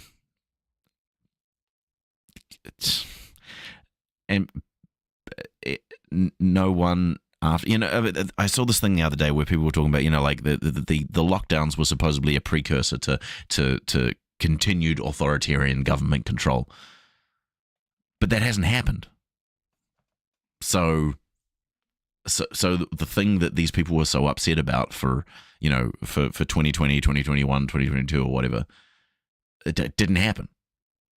So they were wrong. Move on, you fucking morons. I just realized I think I have a grey hair in my beard. Is it a grey hair? It is. It is? Oh no, I think the sun is just shining off my shiny beard. Nah, false alarm. False alarm. It wasn't a grey beard, it was just the sun was shining off of a shiny hair. Yes, it's the same Jordan Peterson that screams at Muppets in public. Oh, he's such an idiot. And gets upset at it shares his fetish porn of Chinese cock porn milking farms. Anyway, so Wide Awake Media here shared this video. You either get the test done and make sure you're cleared, or we will keep you in quarantine facility longer. Jacinda Ardern speaking in June 2020. And so these people are upset that, she was saying that you need to stay in a quarantine facility unless you get tested. Tested being the operative word there. Now, I can't remember that I looked into it, but I potentially did look into it. But the point is that I think that, these quarantine facilities were on the border, right? So like you were coming into the country, you were coming back from overseas. So personally, what happened to me is that I was on a cruise ship when COVID first hit and was getting big and killing a lot of people. And then, so I got stuck in Australia. Then I got stuck in the Philippines. And then eventually there was a flight organised from the Philippines back to New Zealand for about 19 Kiwis who had been working on these cruise ships, as well as a whole bunch of other people. So 19. So we all got onto these flights, came back to New Zealand, but we had to spend 2 weeks in quarantine, which meant we were put in a hotel. I had this gorgeous hotel room with a double bed, with a giant TV, had room service every day, for 2 weeks. Oh God, the freedoms I had ripped from me. To be fair, I don't think that continued indefinitely. They eventually sort of stripped that back to some degree. But I experienced that. But like, I think they tested us most days, kind of thing. Potentially, they come to the door and they would do like a temperature check thing. But she's saying that, you're not allowed to leave the quarantine area if you have COVID. Which, of course, that's the point of the fucking quarantine thing, right? You're not going to let people leave that. You're not going to let people come into the country if they have COVID and then go out and spread COVID around. As someone points out on this post, people getting upset about this are the same people who are like, we need to have strong borders. It's so fucking dumb. The cruise ship thing for me was actually fine. We didn't have any COVID on the ship, which was lucky. I suppose we disembarked a whole bunch of passengers in a port around the time where it still wasn't super widespread. So we disembarked all these passengers, and then as we were sailing to the next port to pick up a bunch of passengers, that's when things started to shut down, and so we didn't bring any more passengers on. So we weren't like, there was one particular ship that got overrun by COVID. I think it was the Ruby Princess. And it was probably because they allowed people to come onto the ship when they had COVID. So and it spread through the ship. That didn't happen for us because we didn't allow anyone on after things had started to lock down. We were obviously, the timing was kind of perfect in that sense. So we were okay. We spent a lot of the time partying, to be honest. It was kind of, and also I got a nice, they put us in a nice stateroom So I had this really nice room with, again, my quarantine was very much just like spent in really nice hotel rooms with big TVs. I'd bought a PlayStation at the time, so I had my PlayStation and I was playing PlayStation and shit. So, yeah, I know I don't mean to brag in that sense. I know that a lot of people had a very rough time during lockdown, so I apologize for that. But anyway, point is that, what she's saying makes sense. You're not going to let people out of quarantine if they have COVID. And the only way you're going to know if they have COVID is if you test them. But then Jordan Peterson comes along here and says, no one was forced to take the vaccine. Sincerely, compassionate, progressive everywhere. She wasn't talking about the vaccine, you fucking idiot. She was talking about testing for COVID because people were in quarantine and we didn't want to... Like, he's just, that's just... beyond any other analysis of this is just fucking dumb. He just can't even read. He's not talking. We're not talking about vaccines here, Jordan. We're talking about testing. Ignoring the whether people were forced to have vaccines here or not. I don't think people were forced here to have vaccines either. I mean, like, in the sense that you may be coerced into having a vaccine so that you could go to work or that you could go to certain places, that you weren't allowed in places because you didn't have the vaccine or whatever. In that sense, you were forced. But that's your decision. That you weren't tied down and injected. There's just restrictions on places you can go because, we live in a society and, you don't want to be a danger to other people. It's just the shirt, no shoes, no entry thing. Sorry, if you don't have a vaccine, you can't come into our cafe. That's our choice. Capitalism, baby. So yes, Jordan Peterson can't read. Learn to read, Jordan Peterson. You fucking idiot. Next. I thought this was just kind of, talking about conservative hypocrisy from before. I thought conservatives hated drag queens. Charlie looks pretty happy about this. They don't care. They don't care. They don't care. Like, they don't oppose drag queens. They don't oppose, dressing up in drag. They hate gay people and they hate trans people. That's all it is. It's just bigotry all the way down. It's nothing to do with drag people. They just hate queer people, and it's disgusting. Tim Pool. Okay, so there was this thing that happened recently where Elon Musk, I don't know if it was real. I don't think the actual thing that I saw was real, but it was very funny either way. It was, it was a picture of Elon Musk's likes tab, and there was a liked tweet. There was something along the lines of it was like a humiliation fetish thing with people with small penises, like this woman, doing this thing where they talk really quietly into the microphone. ASMR, I think that's the word. AMSR. I think that's what they call it. And they talk like this, and they say things like, "Hey, little boy, how would you like me to whip you because of your tiny, tiny penis?" It's that kind of thing. So it was like a fetish dominatrix thing to do with ASMR. That's the word I was looking for. Sorry, the acronym I was looking for. And it was liked by Elon Musk. Like I say, I don't know if that was real or not, but it was a picture that I saw and I thought it was very funny. And then people were like, that's why he's disabled people being able to see other people's likes. Like the like tab.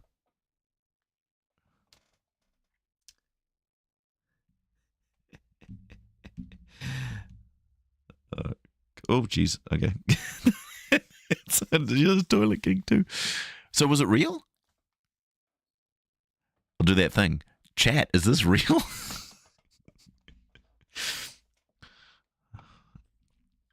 But anyway, so Tim Pool, H. Pearl Davis Pretty sure she's a Nazi. Like a self-avowed Nazi. I think. She's one of those like trad wife people potentially as well. Oh, it was real. Oh my god.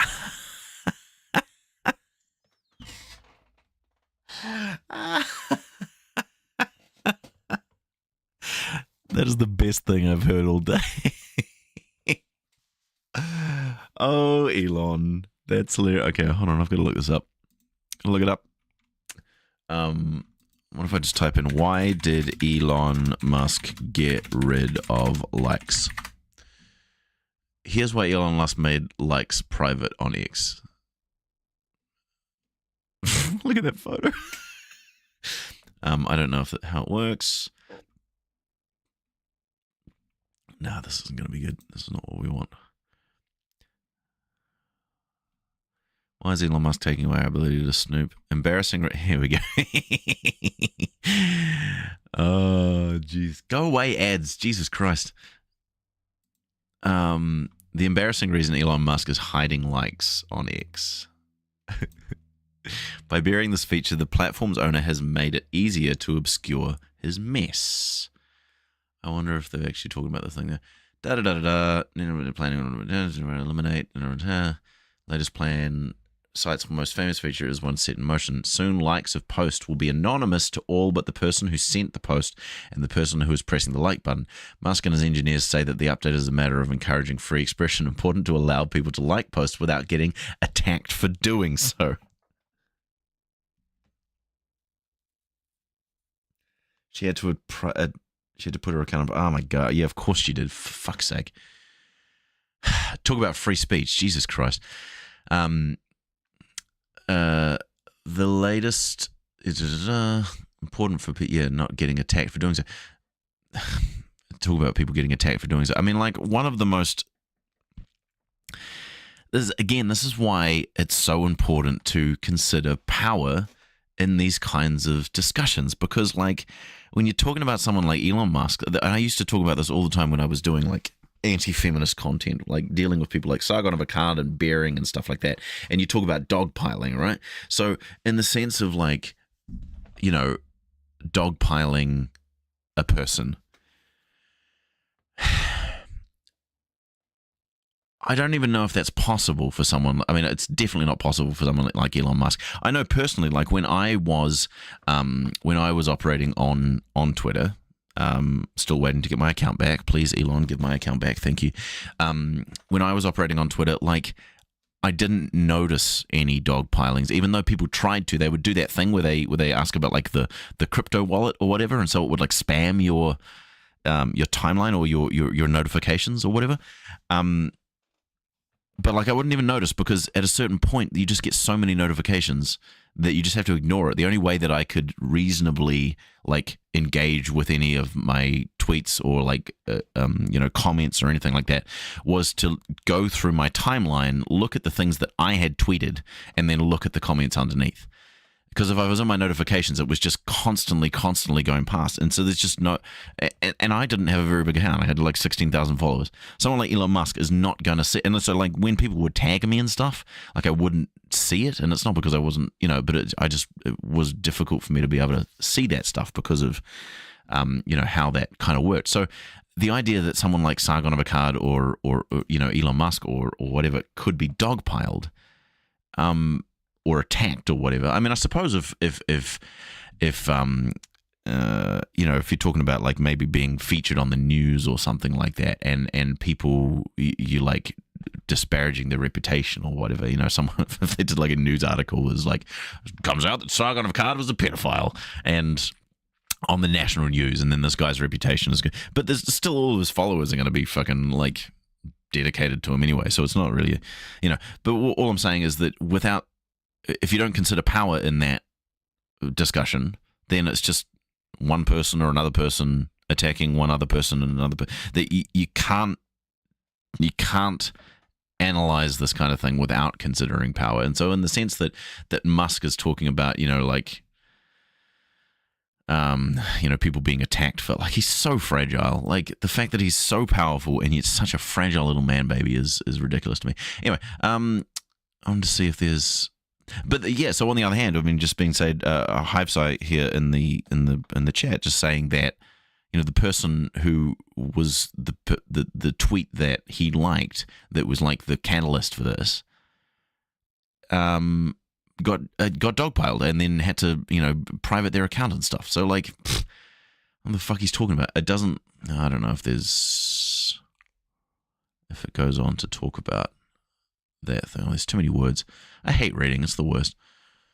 If you're over 40 years old and own a computer, this is the game for you. The only official free Game of Thrones game. No installation required. Ads are so weird, man. Like, some of these ads are just like, breakthrough pain reliever just legalized in Greater Wellington. Bowel expert pleads, throw away your muesli. Take this instead every morning. Ads are so weird. Anyway, back to Pearl Davis here. So I don't know why Tim couldn't hide this but maybe this was from ages ago, because it does say here only 1,433 likes, which is very close to 1488. Let's be honest. Is that a sign, Tim? But maybe this was from a long time ago that he liked this, because surely he's got more than that many likes now. I wouldn't be able to say because I can't. I mean, I suppose I could have gone to Twitter, but it's a pain in the ass. Anyway, so Pearl's talking about something here. Others are saying it's okay he screwed a 9-year-old because it was a different time. Okay, I could get maybe 13 or 12, but 9! Exclamation mark, exclamation mark. I don't know the context of this, but I'm assuming she's talking about, like, I don't know, fucking Andrew Jackson or something, like someone from the past. Well, yeah, obviously because of a different time. I assume, and people are upset about that, which, fair enough. That's being a pedophile. But she's saying that it would be fine if the girl was 13 or 12. But then, and Tim has liked this tweet. Again, conservative hypocrisy. Groomers are the people who dress up in drag, but not groomers if you think that having sex with a 12-year-old is okay. I really want to know who she's talking about. Let me see. Pearl Davis. Oh, it's going to be too hard to find. Screw it. I don't care. Next. Let's go. Oh, Muhammad. It's about Islam. Okay. Cool. No doubt. It's okay that you screwed. Okay. I could have just scrolled down and then someone have told me, I think it's the Prophet Muhammad. At least some of the comments, I love these things. Fucking yikers from Rikers. It's bonkers from Yonkers.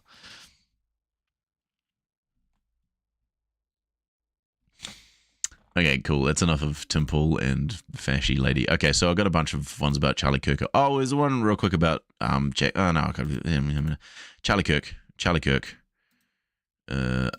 Candace Owens, Matt Walsh thing, and then some stuff at the end there. Okay, so I wanted to just kind of read through this real quick because this is the sort of shit that these people being in these far right isolationist bubbles where they don't engage with reality, and they have these bizarre twisted views of reality that just have no basis in reality, really. But and then Charlie Kirk, who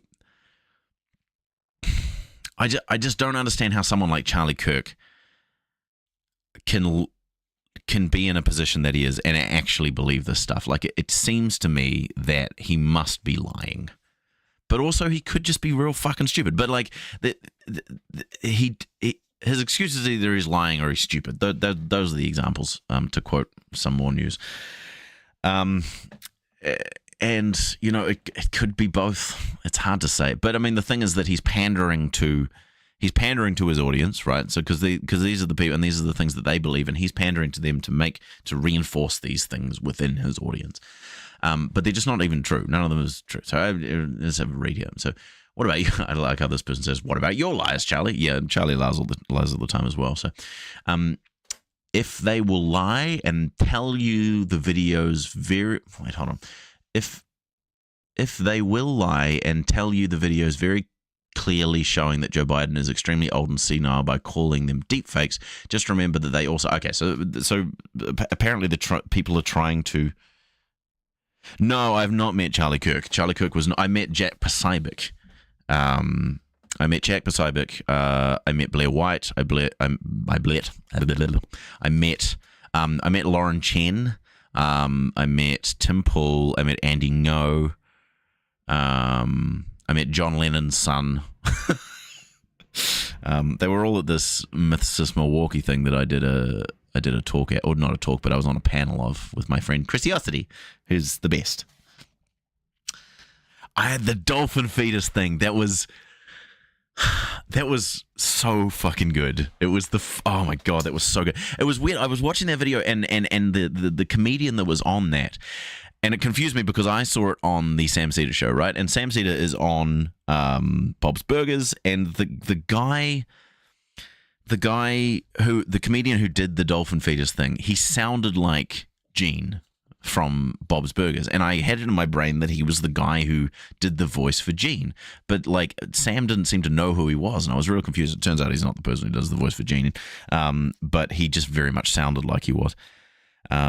Yeah, it was a bizarre time. I got interviewed by Blaze TV. I don't know if they ever put it anywhere, but they interviewed me, which is weird. And who else was there that was... Oh, that Megan, what's her face? Yeah, she popped up on my timeline. Yeah, Ben Glebe, that's him. Yeah. Yeah, Christiosity still is awesome and cool, and if you guys follow her you should follow her on Twitter and Facebook, YouTube, and all that sort of stuff. One of my favorite people. Haven't seen her in a while. We hung out a lot when I was in the States. What are you asking? What about? I don't understand what the what is for. Sorry, I was rambling a bit there.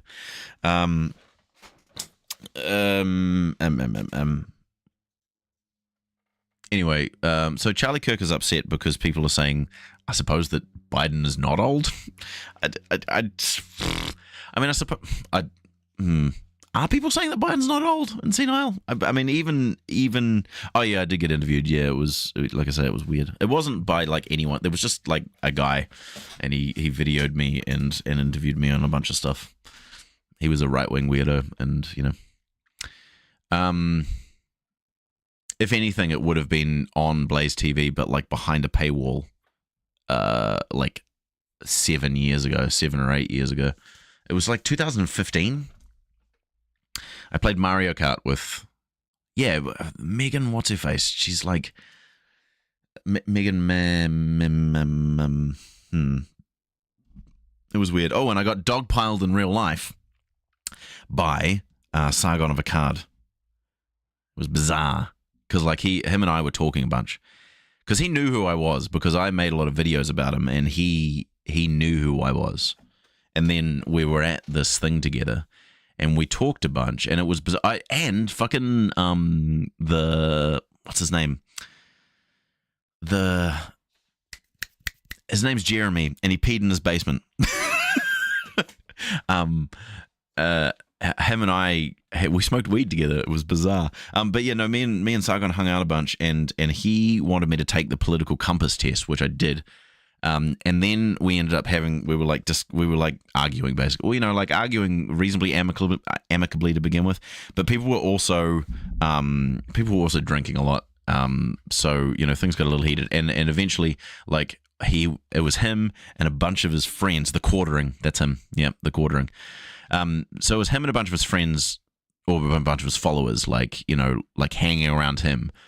And he was asking me things, and I was trying to answer, but I couldn't because these guys kept, like, shouting me down. And eventually I was just like, I'm out. I gotta leave. And so I just, like, went outside and away from that.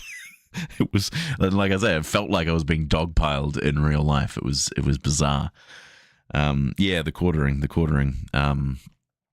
This was a lot before. I mean, he was still kind of a piece of shit back then. you know, like, but it was a lot of the time, it was a time before, like, he really got known as how much of a piece of shit that he was. Just covering Jeremy a few weeks back. Yeah, see all that shit, you know, yeah. Anyway, there's enough about that. Me and my brushes with fame. So anyway, so Charlie seems to be thinking that people are saying that Biden is not old, and I suppose if like the Biden campaign would potentially be doing that would be, of course they would be doing that, because that's the main like attack that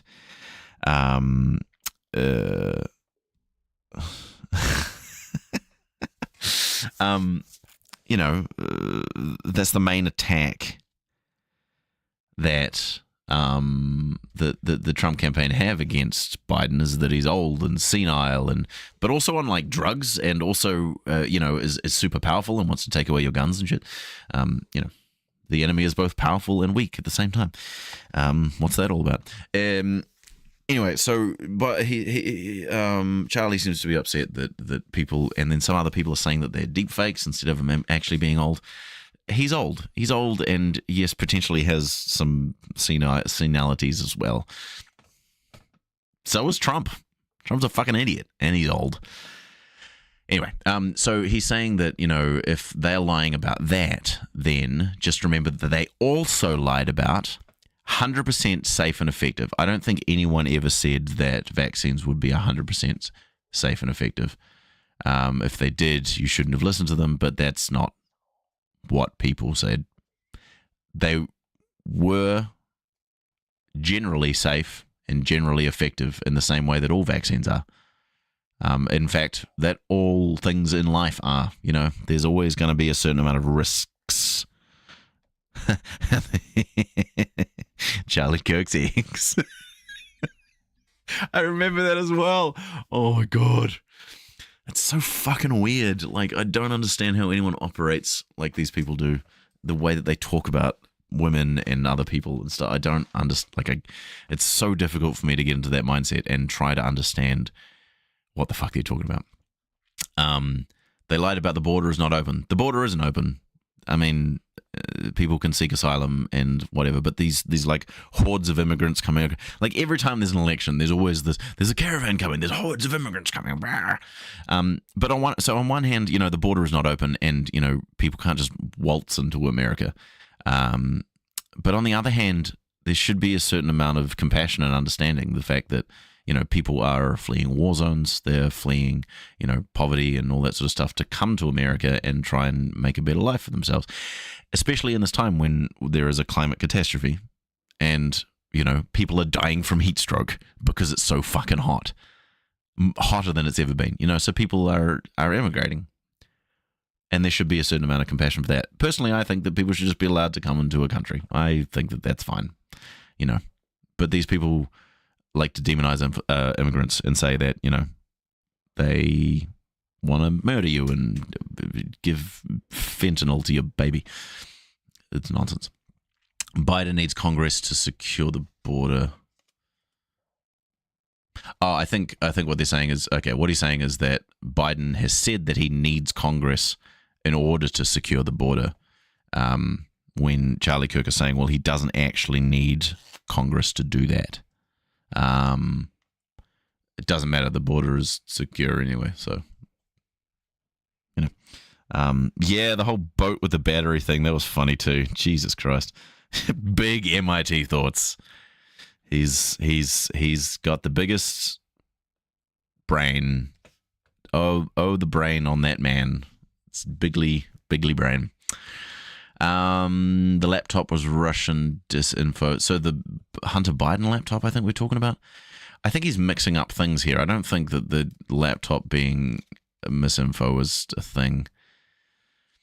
Russian misinfo? I don't know. Inflation won't happen. I don't know that anyone's really said that inflation isn't happening. Inflation is under control.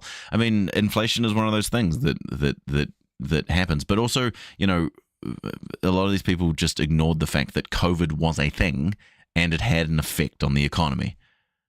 So, you know, 2020 was the most secure election in history. I mean, I'm pretty sure that they've said that was a thing. Like when I say they, I mean like actual people who understand how elections work, and that sort of stuff. So yeah, 2020, I'm pretty sure it was the most secure election in history. There's no evidence of election tampering or widespread voter fraud or any of that kind of stuff. There is none. I mean, these people have litigated it in court. They're not allowed to say this stuff. I mean, there was the whole Fox News got sued by Dominion. They had to pay out close to $1 billion because of their defrauding of Dominion voting systems. Rudy Giuliani's testified in court saying that it's not a fraud case. There's all these things, with that they know that there was no widespread voter fraud. There wasn't. There have been cases of Republicans, right wingers using voting for Trump and doing it more than once. That's a thing that's happened. Puberty blockers are harmless and fully reversible. Okay, so this is the thing I like to say a lot because it's something I discovered recently when I was having a debate with Josh and Artemis, who have since blocked me because they don't like the fact that I kick their asses. We were talking about puberty blockers and the fully reversible thing, and it's true. And so, okay, so there's a thing that right-wingers and transphobes like to say that puberty blockers they sterilize children because, and that the proof they use for this is the fact that they're used in the same drug is used to chemically castrate sex offenders. And they say, okay, so if it's used to chemically castrate sex offenders, then it's going to sterilize children. That's the proof they have. This comes from a misunderstanding of what chemical castration is. In using this, the puberty blockers that they use to chemically castrate sex offenders is a suppressant of hormones, right? So, and along with that, the side effects that come from that is the suppression of sexual appetite, I suppose, is what and so they're not, the chemical castration is not like your balls don't shrivel up or your whatever, it doesn't, you don't, it's not like a literal castration. You basically end up with zero sexual appetite or attraction or anything like that. And so the logic being that, if you're a sex offender, you're not going to have the urges to commit any more sexual violence because you don't have the drive to do that, right? And that's what, the drug does. But the kicker is if you stop taking the drug, then it goes back to normal. It is reversible, even in the chemical castration. And this is from something that I read when I was reading about the puberty blockers and about the effects that they have. I need to find that again because I've got a paper that tells you about this stuff. And so in the fully reversible part, it's literally fully reversible.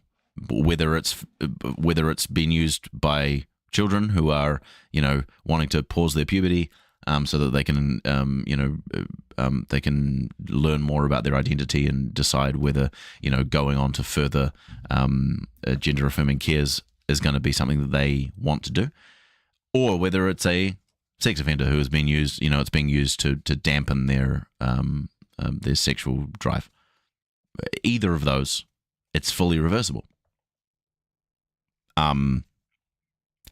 That needs to be something that is more widely disseminated. People need to know that because I think it's not talked about enough in defense of trans and in defense of gender affirming care and those kinds of things because it's so often thrown around the fact that that trans affirming or gender affirming care is sterilizing children, and that gender affirming cares like mastectomies or bottom surgery or top surgery and those kinds of things are lumped together with puberty blockers in the same breath. That those are the same things, and that they're just as permanent or whatever as the other when they're not. and that they're just as easy or that they are easy to obtain, or that they are, simple procedures to get onto, when in fact it takes a lot more than just a hey doc, can you trans me or whatever. It's yeah. I really want to have another debate with a transphobe. Like, I really enjoyed the one I had with Artemis. I mean, when I say enjoyed, I mean in retrospect. Like, I enjoy, and maybe this is probably not the same for many people, but I enjoy having my beliefs challenged, and B, having to, like, in the same kind of thing, like having to think about my beliefs and stuff like that. So, like, the challenge of arguing with someone who has very firm, like, adamant beliefs that are opposed to mine, means I need to do a lot of thinking about what I actually believe and why I believe that, and that so that I can then challenge them, and bring them up on the wrongness of their things, I suppose. I enjoy that, and I also enjoy the conflict in a lot of ways. I find it invigorating. I suppose it comes a lot from like years and years and years of arguing with these wankers. But I also think it's valuable, in another sense. I think it's valuable for people, like if other people are watching this stuff. I mean, I think it's valuable, like coming from the Josh and Artemis thing, that was valuable for me, because there was a lot of stuff that I learned about specific things, like that puberty blockers sterilizing thing. Like, I learned that was something that I thought was important to learn, and I want that to be something that other people learn. But also just like, just like getting some really funny sound bites and stuff from those people as well. Like when Artemis said that she doesn't need science. She's a woman and he doesn't need science. That sort of shit. I think that was kind of funny,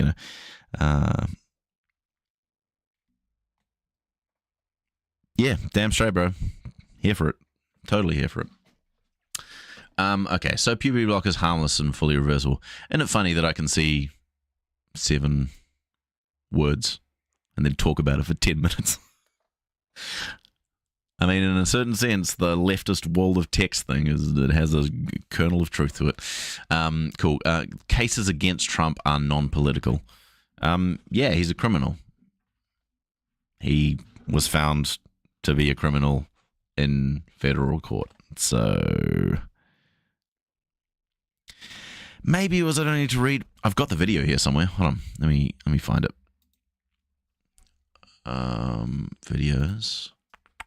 It was funny, the day after that I did it, I just uploaded the whole video to my channel, and they hit me with a copyright strike because they're dickheads, but also, like, it was like I was under the impression that we had agreed that I could use it, but they seemed to think that it was that the agreement was that I could just chop things up, which I eventually did. But the thing is, they just hit me straight with the copyright strike, and I was like, you fucking wankers. Damn it, where is the... I'm just trying to find... I had a folder here that had the debate in it. Parasite Relic. Maybe it's on... Oh. It's that? It's Elden Ring capture for some reason. PC... Man, people who hate me on Twitter would have a field day right now, because they're always just like, we need to check his hard drives. Oh, well, you're not actually seeing that. Oh no, you can kind of see it over there. You check my hard drives. You got to check those hard drives, guys. There must be YouTube. No, I don't know. Don't know where I put it. It is on my TikTok though. Oh yeah, it might be in my shorts. Good call. Good call. Doobie-doobie-doo. Let's go to my YouTube.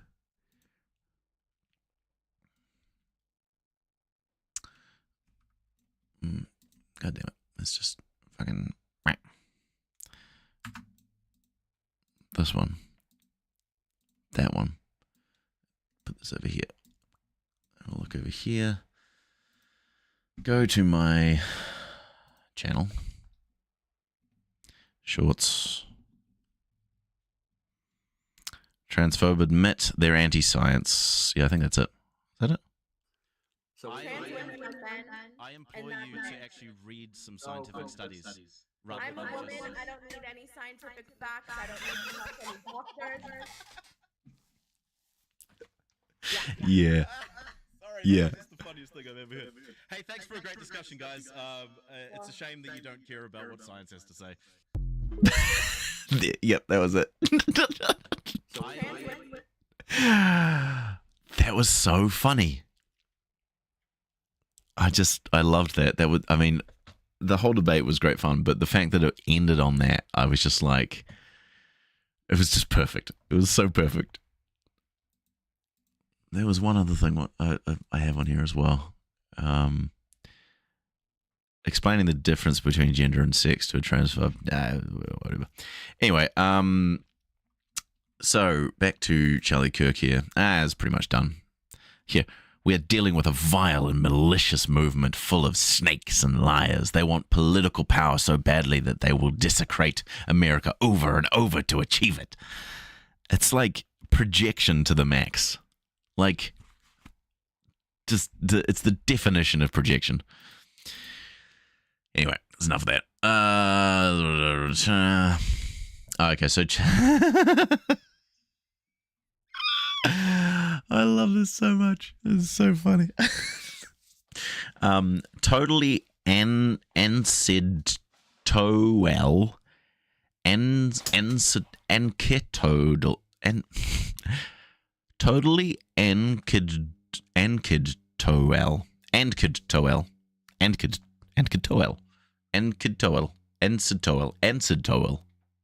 and so it and you get the idea. Totally ancetotal, but I can't tell you how many black patriots came up to us in Detroit who were not attendees and said they love Trump and will be voting for him in November. Like, first of all, it's really funny because it's like, what, just random people are coming up to you and being like, bro, fucking love Trump. Like, that's not happening. Charlie, you're a liar. It's not happening. And then this guy tweeted, Charlie Kirk admits he can't count to 3. Oh, it's so good. Love it. Love it, love it, love it. Can't count and can't spell. Okay, so this was the Jack Black thing. Oh, yeah, so, again, people just upset about fucking... The only thing I'd say about this, which is very dumb, and I think this person, here, the fact that fucking Biden is considered a far-left communist shows how cooked we are. Exactly. Like, Jack Black endorsing Biden is somehow, like, communism. Like, they're so dumb. They're so fucking dumb. Benny Johnson is a very dumb person too. But, that's the Daily Wire for you. Anyway, that's enough of that. I just got a couple more here, and then I got to go because I'm hungry. Have something to eat. Oh, we need to do my appeal. Write in the chat how you think I should appeal my Twitter suspension today. I've done a lot of different things, but if you have some ideas for what I should type in my Twitter appeal, we'll do that together. Write them in the chat. Let's go. Oh yeah, so this was Candace was on this GB News, I suppose Great Britain News, maybe that's what it is. And said that okay, so Candace Owens says America shouldn't have entered World War II against Hitler. Well, look how great things are. You think your country has become greater since? She's asking this British guy. Do you think your country has been greater since? Has our country become greater since? Absolutely not. So,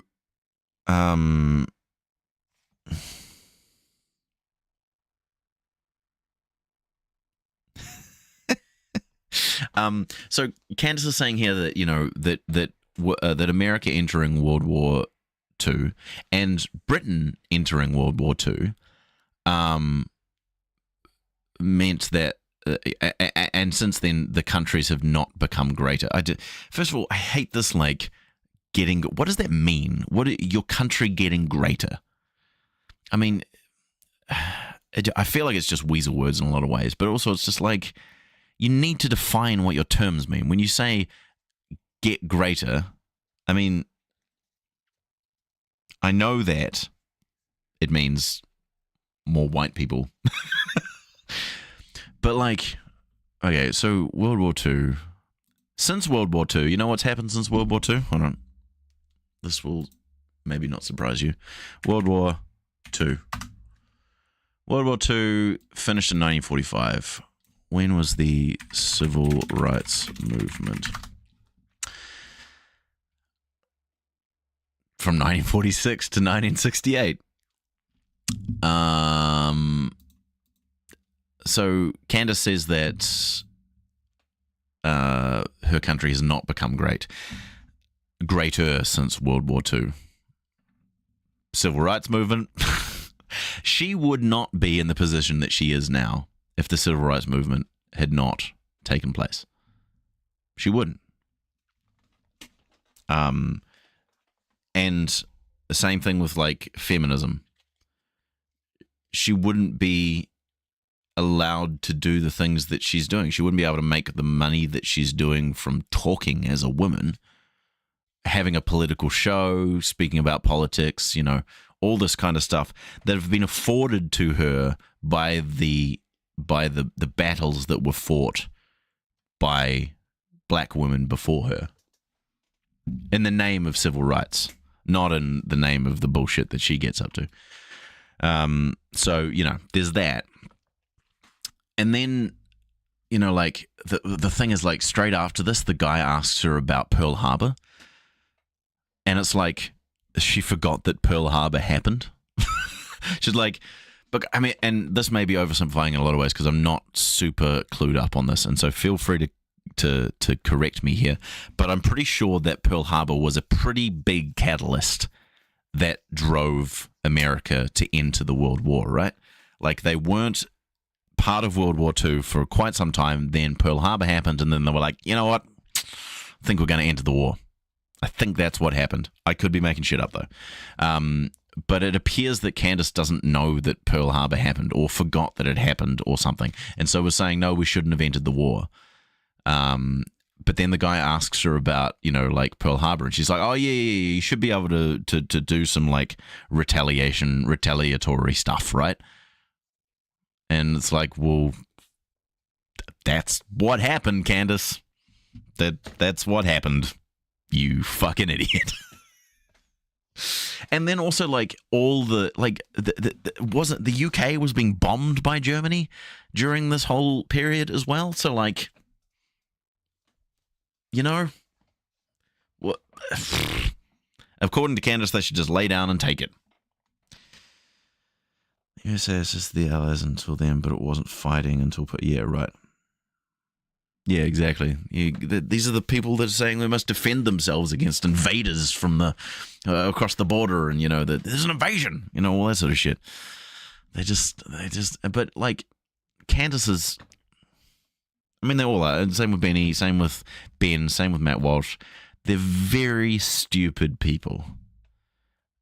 And I think, as Sam Cedar said on the pro, it's like, how does someone this dumb get to this level of renown? And I mean, there's something to be said about, I suppose, like she was saying a lot of stuff that affirmed the right-wing position. She was then discovered by Charlie Kirk, and Charlie Kirk was like, I'm not saying all this anti-black stuff. The black lady is saying it, so it's okay. You know, he would just sit back and let her say all this racist shit, you know. And so, you know, to that, you know, and then, you know, from there she gains fame and all that sort of stuff. So, I mean, that makes sense in that kind of context, but, you know. Anyway, okay, a couple more. So, I mean, this whole thing,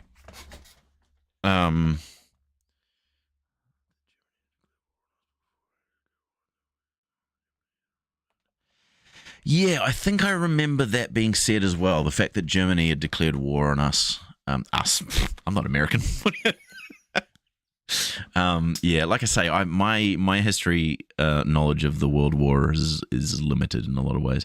I know a lot more about the wars in New Zealand because of this book. Something that I've recommended already. Definitely a good read. I've done some annotating in this book. Let's have a look. So this guy here, Taranaki settler,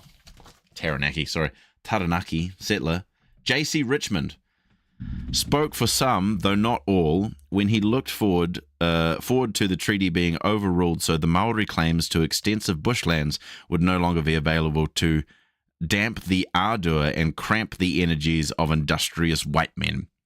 And my little annotation there, probably can't see because it's backwards, but it says cunt. This guy here, big old cunt. Fuck that guy. Oh, there's another cunt down here. Governor George Grey, 1812 to 1898. Arrived in New Zealand in November 1845 at the age of 33, with an established reputation as a brilliant colonial governor. In the Northern War, he moved quickly against Kawiti, ordered British troops to attack his pa, Ruapekapeka, in January 1846. Ambitious and ruthless, Grey held a number of powerful roles as governor, first in 1845 to 53, and then in the war years 1861 to 68, and later as premier 1877 to 79. Though he took a scholarly interest in the Maori language and culture, he was determined to bring Maori into the settler world. Cunt. So, yeah, anyway, good book. Have a read. It's depressing in a lot of ways. Te tere te o Waitangi. Anyway, so this whole Stonehenge thing, just stop oil climate lava spray Stonehenge with orange paint, sorry. And some people have said that, they reckon that these stop oil just stop oil people are like, like a psyop or whatever to actually make climate protesters look bad. You know what? I don't know, but like, I feel like, I suppose there's two sides to the thing, right? You've got the message and the way that the message is delivered, I suppose. And so, in the sense of giving publicity to the message, these people are achieving that goal, right? People are seeing this, and people are hearing what has been said to some degree because it keeps getting publicized, because they are doing outrageous things, because they are defacing these like ancient monuments and stuff. It's kind of the whole thing of like the point of protest. It's supposed to be disruptive, right? If it's not disruptive, then people aren't going to pay attention, and then you're not going to get your message across. So I can, to some degree, I understand. I'm like, of course they're going to do something like this because that's going to get the message out, right? Yeah, but this is the thing is that on the other side, you've got, if the thing that they're doing is detrimental, like I said by Hivesai here, detrimental to environmental goals, or like, if the thing that they're doing, overshadows the message, I suppose, then, that, pretty much that's it. It overshadows the message, and therefore the message doesn't get across. And then, and the people who are already more likely to disagree with this stuff are going to use it as fodder for opposing the cause, right? Yeah, so I'm in two minds about the thing, because I know that it's very cynical on someone like Matt Walsh's part. It's because I find it cynical on their part, because they are, you know, that they don't care. I mean, I don't really think he's even saying anything about environment here anyway. But you know, like when people are like, this is just detrimental to the cause or whatever, you know, but they're obviously just bad faith actors that are using anything they can to disparage the climate cause. Then it's like, yeah, I know. So you know, it's hard for me to say. That being said, I do. Turning allies into enemies. In that sense, I tend to agree. But like, there are other people who will just say the same shit about every protest. You know, whether it's like, you know, gluing your hands to a highway or like putting paint on. You know, Matt Walsh would say the same thing about the people throwing paint on the Mona Lisa or whatever. You know, in those kinds of things, you know, like, I mean, again, maybe I'm wrong with this, but I feel like throwing paint on one of these like old paintings or whatever gets the message out there, right? But these people would say exactly the same thing regardless of what the method is, regardless of whether the method is you know, something that is detrimental or not. You know, they have more reverence for things than they do for people. And it's, yeah. Anyway, that's my 2 cents on that. Anyway, Senator comes from Climate Emergency Fund.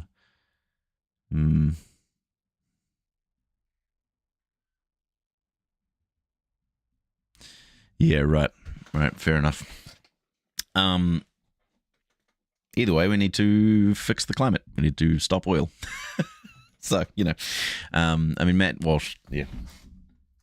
So I am 100% serious when I say that the death penalty should be completely morally justified for these people. Defacing ancient artifacts and monuments is a crime against all of humanity, and the punishment should reflect that. See, that's just fucking dumb, right? I mean, like, he doesn't have a serious critique of this at all, or it's just a visceral, you know, like I say, he would have the same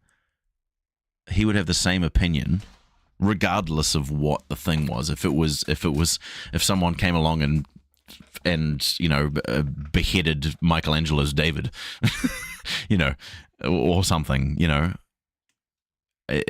as the world was burning around us, as you know, as the tidal waves were rolling in, and someone, you know, threw some paint at Starry Night, you know, Matt Walsh would be like, we need to fucking execute this person.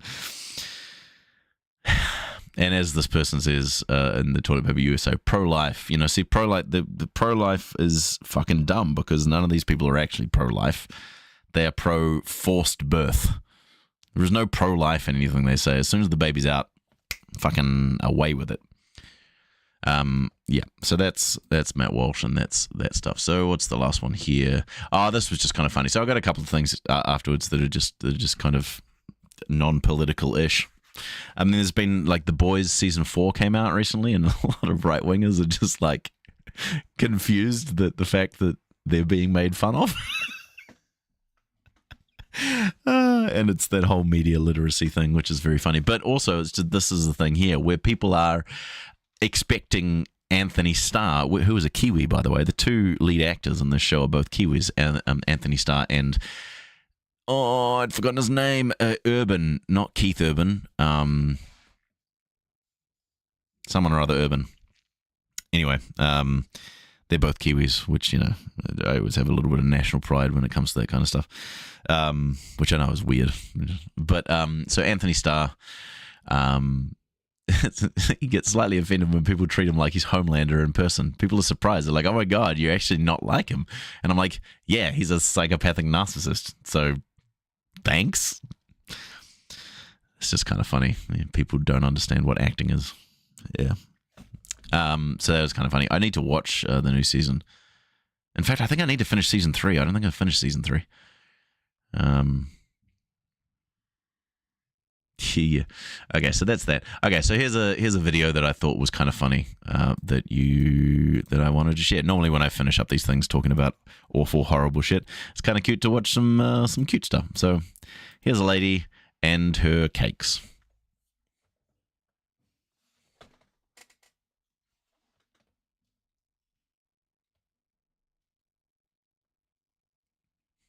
Oh, it's a cake. Oh, that's a cake too. Oh, look, this is a cake as well. Oh, look at the cake. Ah, there's a hand's a cake. Hand cake. I thought that was great. It was really good. It's just cakes and cakes and cakes. Oh, that's a cake. No, that's a cake too. And then this one's a dog. So hold on. I thought this was great. It's also good with the sound. So let's just put that up. Okay. So here we go.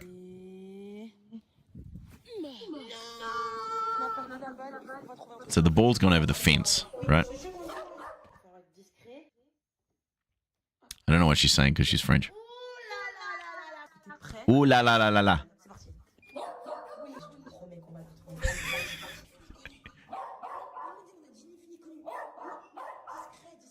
Là, elle est carrément le petit point orange là-bas. Je peux pas passer, rondez le sauveur. Entre les deux.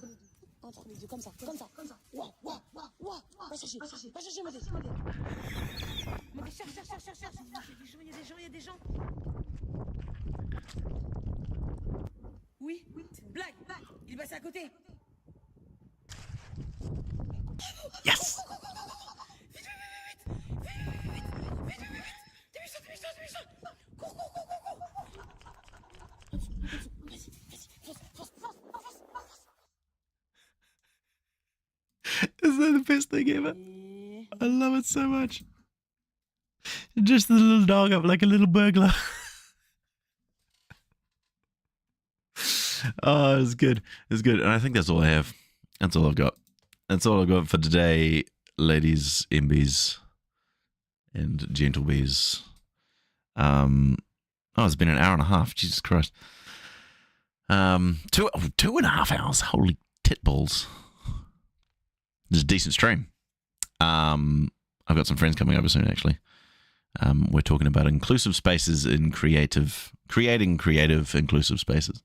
So that'll be fun. Thank you guys for sticking around. I appreciate you all. It was nice to have you here.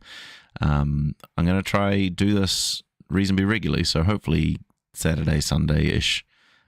Space Cat's really good at doing the time thing. So we'll, do the time zone thing and let you all know about that. Those of you who were in the chat, I don't know, might be gone now, but Hivesci, Steph, and others, if you want to join our Discord server, feel free to message Space Cat. Message one of these people and we'll be able to get you onto the Discord server where we hang out and talk about junk. And other than that, it was a bit of fun. Appreciate you all. I hope you have a good rest of your evening, morning, something. Midday, or it's like just afternoon for me here. So, yeah. Anyway, catch you later. Catch you next time.